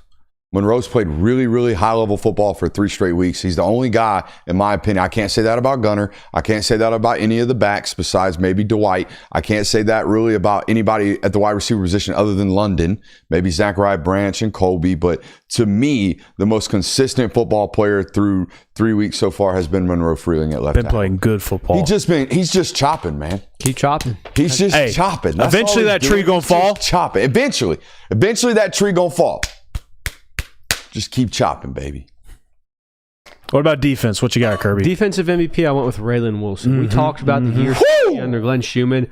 I thought it was going to be C.J. Allen doing this, and he's been very good this year, but Raylan Wilson has really stepped up his game to another level. Over the field. Monroe Freeling did give up a strip sack fumble against Tennessee. That was a 3-step drop that ended up 4.5 steps. Something we talked about on the film. So you got to get up in the pocket, buddy. You got to. Really good edge rushers get to edges really quickly. We have to run them by the spot. Okay, if the spot's supposed to be at 3 yards and you're at 4.5, I just ran him into you. All right, and that's on you. That's not on me. It looks like it's on me. The world thinks it's on me, but it's on you. All right, so there's that. Sorry.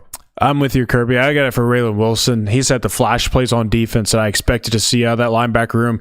Not that CJ isn't flashing, not that Chris Cole isn't flashing or anything like that, but Raylan has been the consistent guy in that room of like, oh, number 5 came to play today. Number 5 making another play. He's been all over the football field, and he makes it count when he gets to tackle somebody, that's for sure. Defensive MVP for me is Chris Cole. So far through 3 games, it's looked like the most elite blue chip prospect that they have on the defensive side of the football. Special teams MVP to me is Zachariah Branch, just because I watch what special teams units are having to do right now because they're petrified of him. Yeah. All right. Tennessee's punter was forced to hold the football in rugby style. I know he's a rugby style punter, but he was forced to hold the football a while, as long as he possibly could before he could kick the ball, because they're trying to get the coverage unit down. I watched an Austin Peay punter punt the nose down the entire football game. It was the first time I've ever seen it. I've never seen a punter catch the ball in his own 20 and put the nose down.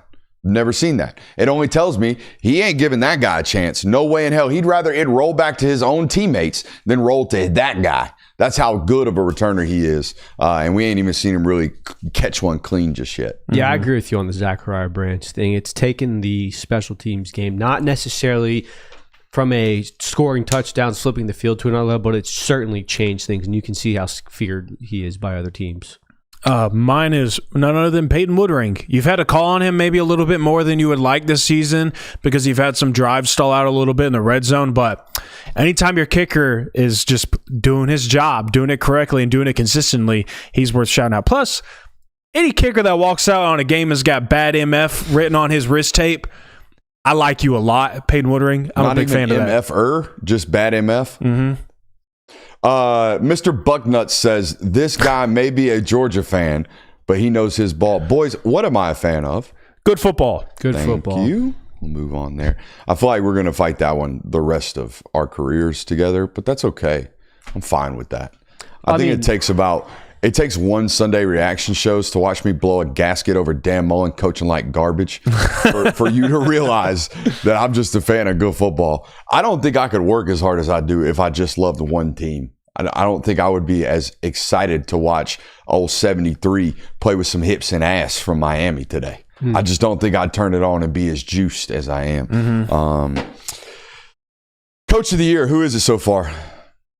James Coley for me. Good call. It's a good call. James Coley, because I can't tell you how refreshing it is for us. This isn't even coming from like a fandom side. This is coming from an analyst side of, we sat here all offseason, especially for us because we do more content than anybody in the offseason, of consistently talking about the wide receiver room, the ceiling that they had, the upside that they had, the talent that they had, and that wide receiver room actually delivering it and putting it on the field and be like, wow, these dudes are being difference makers and they're playing really good football.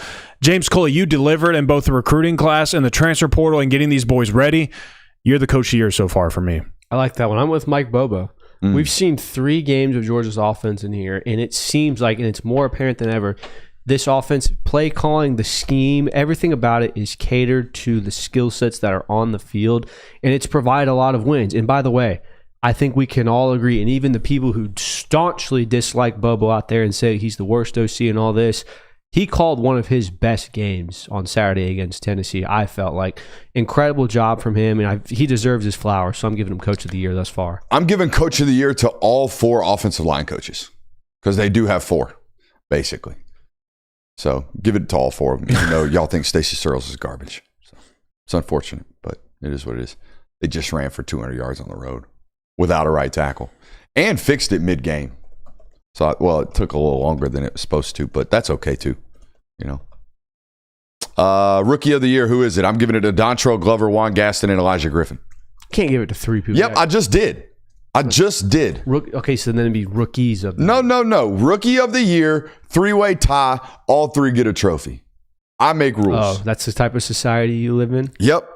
That's unfortunate. I went with Dwight Phillips. I know that he's taken snaps before last year. He's had some plays. He's had some moments. He has emerged as a really, really good change of pace for Jordan. He's a playmaker at this point in the season. So Dwight Phillips is my rookie of the year. Elijah Griffin. That's all I got for you. That dude's been elite. He's going to be elite. So fun to watch that guy play. And there's going to be people that box score scout him this year, and it's not going to look like, but just watch the tape.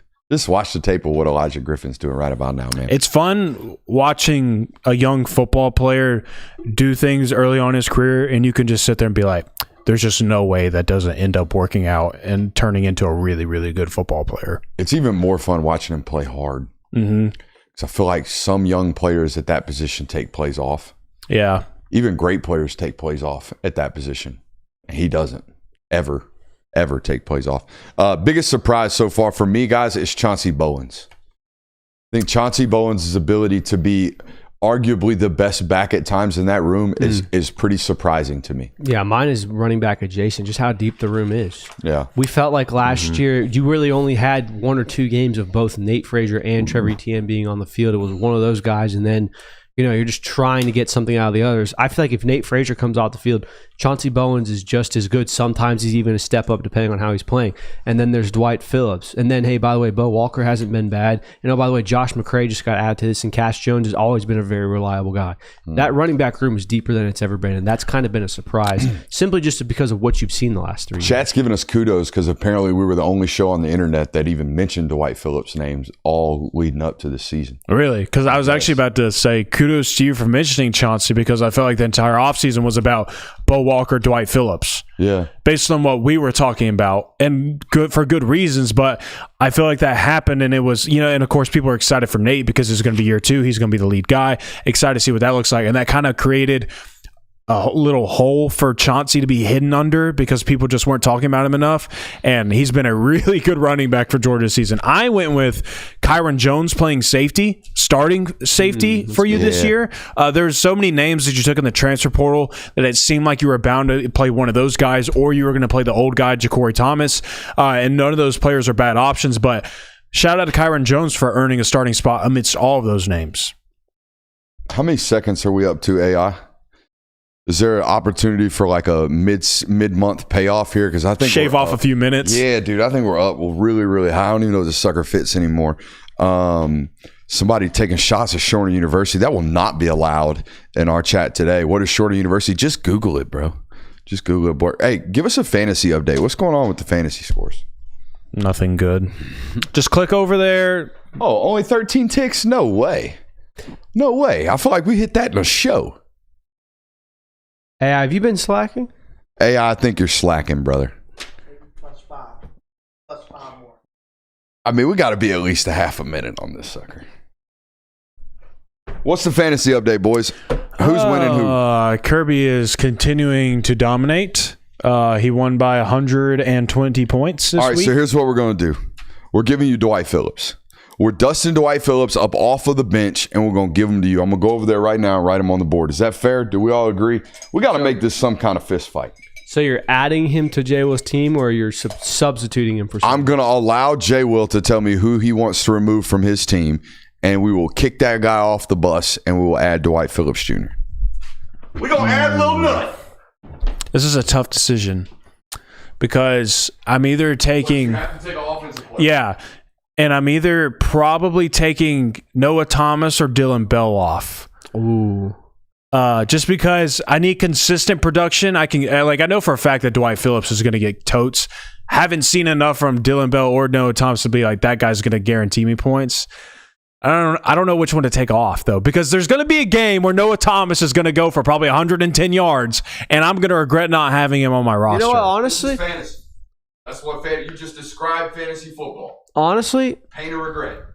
Help me out, chat. Who you taking off? Give me some suggestions. Can I make... Ride the hot hand. Can I make I'll make a agreement, I guess, with you, Jay Will? Mm-hmm. You can add Dwight Phillips to your roster outright. Don't even have to take anyone out. But the second you beat me by more than 50 points, you have to substitute him for someone. Okay. That's fair. We're just going to add a little nut up here. He's just in the equation now. All right. We added a little nut. So he's Talk on your about- roster from now on. Talk about Lil, dude. Can't read that. I ain't disrespecting the man. But yeah, no, that's... I said start of this. I think what really helped me was... Getting the first pick.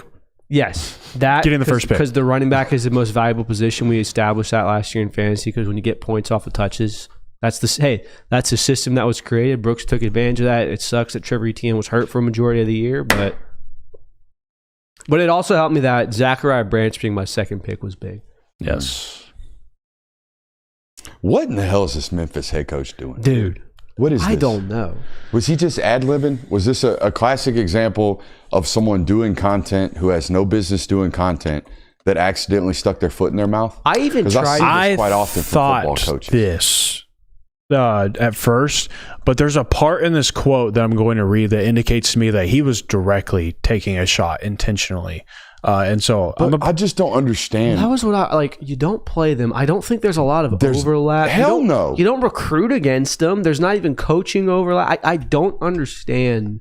All right, I'm going to read the quote, and then I'll tell you, or maybe you'll guess which part I'm talking about. Name, by the way? Ryan Silverfield. Okay. He's talking on his radio show, by the way, and this is the context around this is Ryan Silverfield, the head coach at Memphis, is discussing what he does to make sure that his team upholds the standard at his program. And so he goes on to give this quote. Generally, on a Sunday afternoon when we meet with the team, we do two things. We always start off with not our standard, always start with a negative. And the not our standard is Georgia wide receiver arrested for driving 900 miles per hour over the speed limit. That's a weekly occurrence, so that's when we'll show. I think the part that indicates to me is, and maybe this is him saying that's a weekly occurrence, is him talking about they do that every week, but it sounds like to me he's saying that's a weekly occurrence for Georgia, so we use them as an example. So I don't even need to make this about the Silverfield. Don't need to make this about Mr. Silverfield. Let's talk about coaching in general. He said that this is a thing he does weekly about our standard, referring to Memphis's standard. What in the hell does Georgia's wide receivers happenings or Georgia's player happenings have anything to do with your standard? I think. What does that have to do with it? I think showing the example of, hey, this isn't something we Doesn't do. matter. You're a football coach. Control what's in your house. Show something on the film that is not of standard from practice that week. Somebody loafing. Hey, look at this guy. This isn't our standard here at Memphis. We've got to be better. What is this looking at other programs crap? I don't care if it's for good or for bad. I don't apply my standard to other people. It's our standard. It's what we do. So I don't even have to make it about this Silverfield guy. Why are you doing this? You're supposed to be worried about your house, our standard. I don't go into my child's bedroom complaining about how he made the bed, saying this is how Johnny at the other house makes the bed. No, we make the bed how we make the bed. Yeah, I mean, I'm trying to play devil's advocate in this, and it very much reads to me in watching it is like I'm talking about something. I'm talking out of my ass right now, trying to explain something that would not be our standard as Memphis. And let me think of the first thing that comes to mind that I can take a shot at and say, oh, this is something we wouldn't do. And look, we've seen the memes. We know there's stories. There is a statistical data point behind it. Georgia had a very, very prevalent issue with players driving cars fast. We know the tragedy that came with it. I understand the reference. I don't understand why you made it. Look, there is no doubt the joke and the point has merit. The point is the fact that a football coach should not be saying that. And immediately, when you think of an example of how to hold our guys to our standard, we start with not our standard. You should start with something that within your building is not your standard. And I understand that this is a football coach who probably has never been in a situation where he's got to carry 35 minutes of airtime. I can guarantee you it's never happened for this guy. So he probably got in a situation where he's ad-libbing, not thinking about anything. But that's the problem to me. Our first thought is to make fun of someone else's, something that's outside of their standard, not to look inward at our own football program. Mm-hmm. That's my problem with these quotes. Not even you taking a shot at Georgia's history on the driving thing. Probably not a good idea to bring in one of the most powerful head coaches in college football into this. Not saying that Kirby Smart has the power to get this guy to have a job, but you never know what could happen to you. You might be at a point in your career where, hey, I need a job somewhere, and you've kind of maybe potentially burned a bridge. I thought Chris Lowe had the best take about this today. It was just like, in all these years, Kirby Smart has never said anything like this about anybody else's program. He has never once taken a directed shot at anybody, ever. I think he just worries about his. The biggest thing I can think Kirby ever took a shot of was at Gus Malzahn in 2020. Or maybe Dan Mullen. I thought he didn't recruit. like a joking stab at a guy that's. But that's walking always out. like the context it's in for Kirby. I feel like, of like and it's that was a after joke. the football game. He didn't provide that. Yeah, You know, Mm-hmm. I don't know. It's just always very, very calculated. weird. It was very, and like, I also don't want to sound like we're just a bunch of Georgia fans that are offended by him saying this. Like, And again, that's why I made it about just general coaching in general. We do not look at other programs and set them as examples as to what we're supposed to or not supposed to do. yeah, it was just weird. Like, I don't get it, but you know. And of like the time of year to make the comment was just like, we're in September and we're talking about this. Like, it's so weird. Yeah. Hey. Also, how long has it been since Georgia's had one of these Since incidents? Daniel Harris, Florida Week last year. Jaw Jackson. Jaw Jack. Well, that was I know. drugs. That's not driving. But boy, it was distracted driving, I'm pretty sure. Yeah. In a sanctuary city, in a legal city. Mm. Let's just justify three basic pounds of marijuana. I don't want to be the show that does. I don't either. Hey, you got a Moving segment on. for me? Yeah, so trying to find some articles to write about from Sports Illustrated and all of these things. I was doing a lot of deep dives in recent press conferences, and I went and watched the post-game presser from the Tennessee game. And Kirby was asked about, hey, what can you say about the achievement of beating Tennessee 9 times in a row, 5 times in Neyland Stadium? It's a historic feat. Georgia's never done it before. And Kirby's response to it was this, quote, well, I lost a lot of times in a row as a player. It still sticks with me, and I have a lot of memories of playing here, good and bad. Now, I didn't really do the math on it, but I'm pretty sure it's been more than 30 years since Kirby Smart has taken a snap of Georgia football. 30 years, and this man is still harboring some kind of hate to the teams that beat him. It's a sentiment that goes all the way through. Ask any Georgia fan that grew up in the 90s what they think about Steve Spurrier or Peyton Manning or these teams that just bludgeon you throughout the years.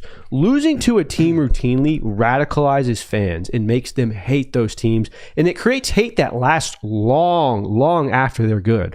There are still people that, my dad is one of them, who if you say the name Steve Spurrier, like, oh, I hate that guy. Steve Spurrier hasn't coached against you in 10 years, hasn't really been good in 17. So to say all that, because I think that Kirby Smart is in the process of creating these types of people right now as we speak. As of today, Kirby Smart has beat Tennessee 9 straight times, Florida 4 straight times, Georgia Tech 7 straight times, Auburn 8 straight times. If I'm a fan of those teams, I hate Georgia more than anyone. And by the way, they've been fairly heartbreaking losses. Just ask Tennessee fans how they're feeling after this week, or Georgia Tech after the game last year. Or Auburn after 2021. Exactly. Now, obviously, it's a fair trade-off for Georgia fans. So, oh no, our rivals are going to hate us more because we're winning games. Well, it's not that big of a deal, but it is something interesting. It's interesting to me, and it'll be fascinating to see in 15 or 20 or 30 years how if there's going to be a Georgia Tech coach or a Florida coach talking about, man, I lost to these guys all the time when Kirby Smart is around, and I hate them. And it's going to be fascinating to look at. It is something that I, as a former player, kind of relate to, at least in my history, right? Like, I did not play for a historical winner in college. Okay. I did not play for a football program that won a lot of football games. And I look back at all my teammates, and this may be every college football coach or every college football player that has this type of background. But I look back at all my teammates, and they're all involved in football somehow, right? There's like 6 or 7 head football coaches that I played with in college that are all over the world coaching, are all over the country coaching football. I'm obviously heavily tied into the game of football, and all of that losing and all those shortcomings as a player show up in my analysis. I feel like they show up in my work ethic as a content creator. I would imagine they show up in the work ethic of my former teammates as like passions in coaching.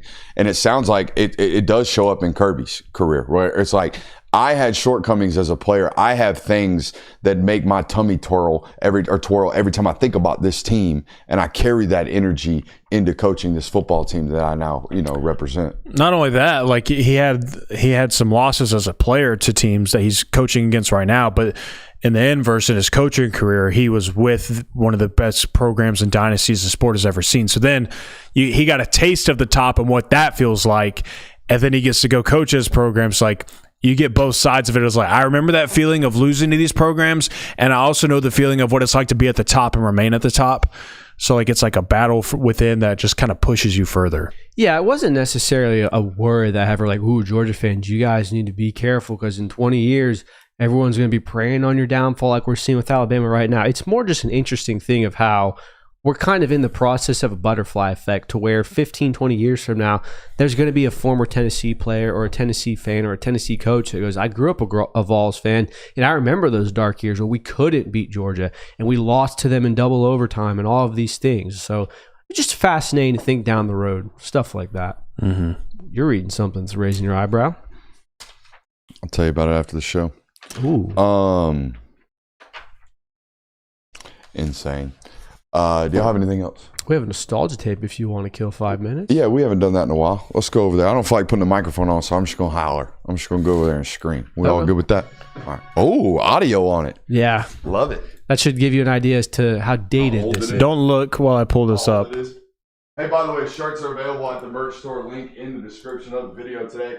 Ice Baths and ibuprofen available in whatever color you prefer. Certified ball knowers available in whatever color you prefer. Don't Brunswick right don't tap the screen. This is Crisp County. Dang it. I wouldn't have figured this one out, by the way. I probably would have taken a while. It's Quay Walker now that I know it's Crisp County.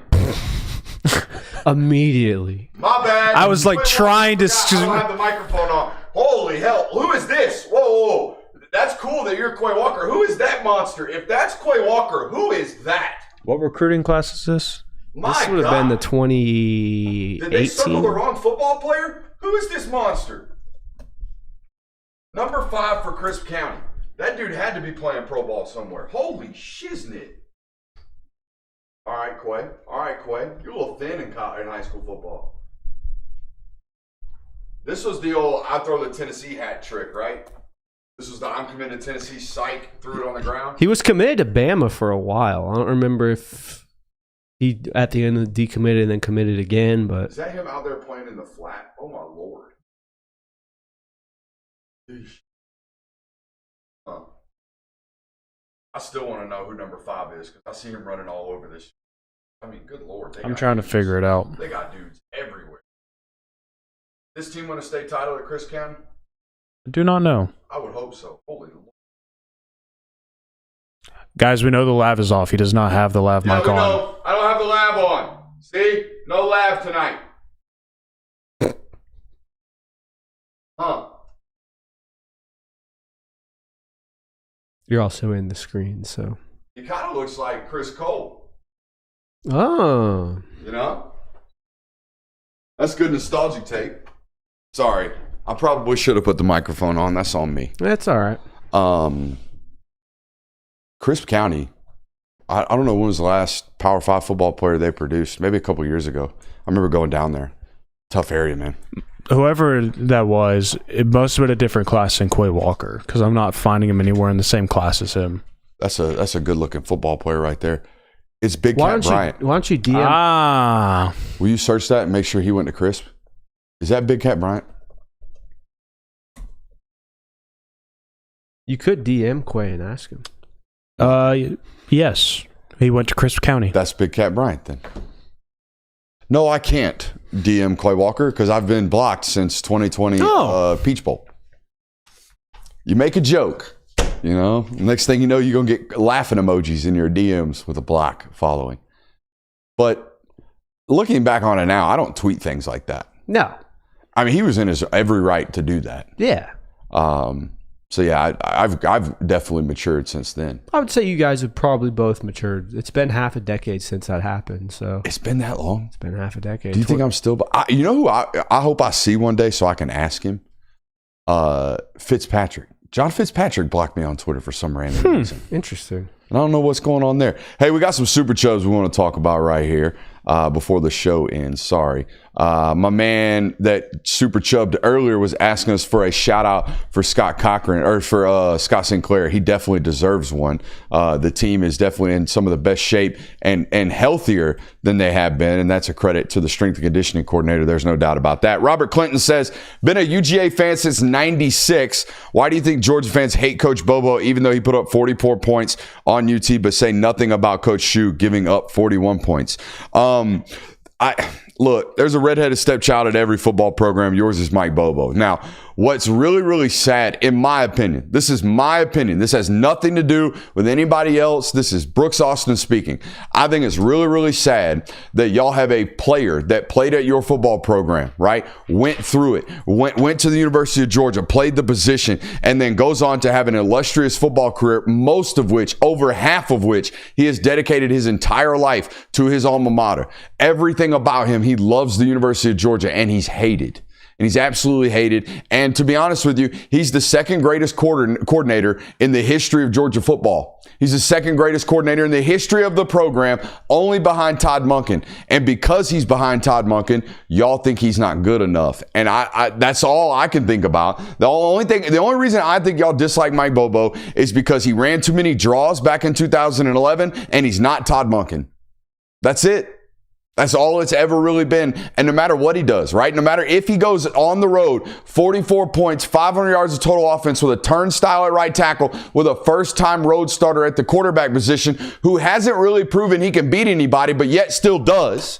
Okay, and his coach stands up in the post-game press conference and immediately gives credit to the offensive coordinator. Despite all of that, you will complain because Georgia got the ball back at a certain point in the game and ran the ball 3 times, was a little bit conservative and punted, and you thought they should have put the icing on the cake. That's all it'll be. Or, hey, we threw too many screen passes. But, having that rant alone right there just now to end this show will be the 900th time Brooks Austin will get labeled as the Mike Bobo defender. I think that's a good point to end it on tonight. We appreciate you guys for being here. We'll be back tomorrow as usual for our regular scheduled programming. I love you. Make sure you hit that thumbs up button on your way out. We'll see you. Bye.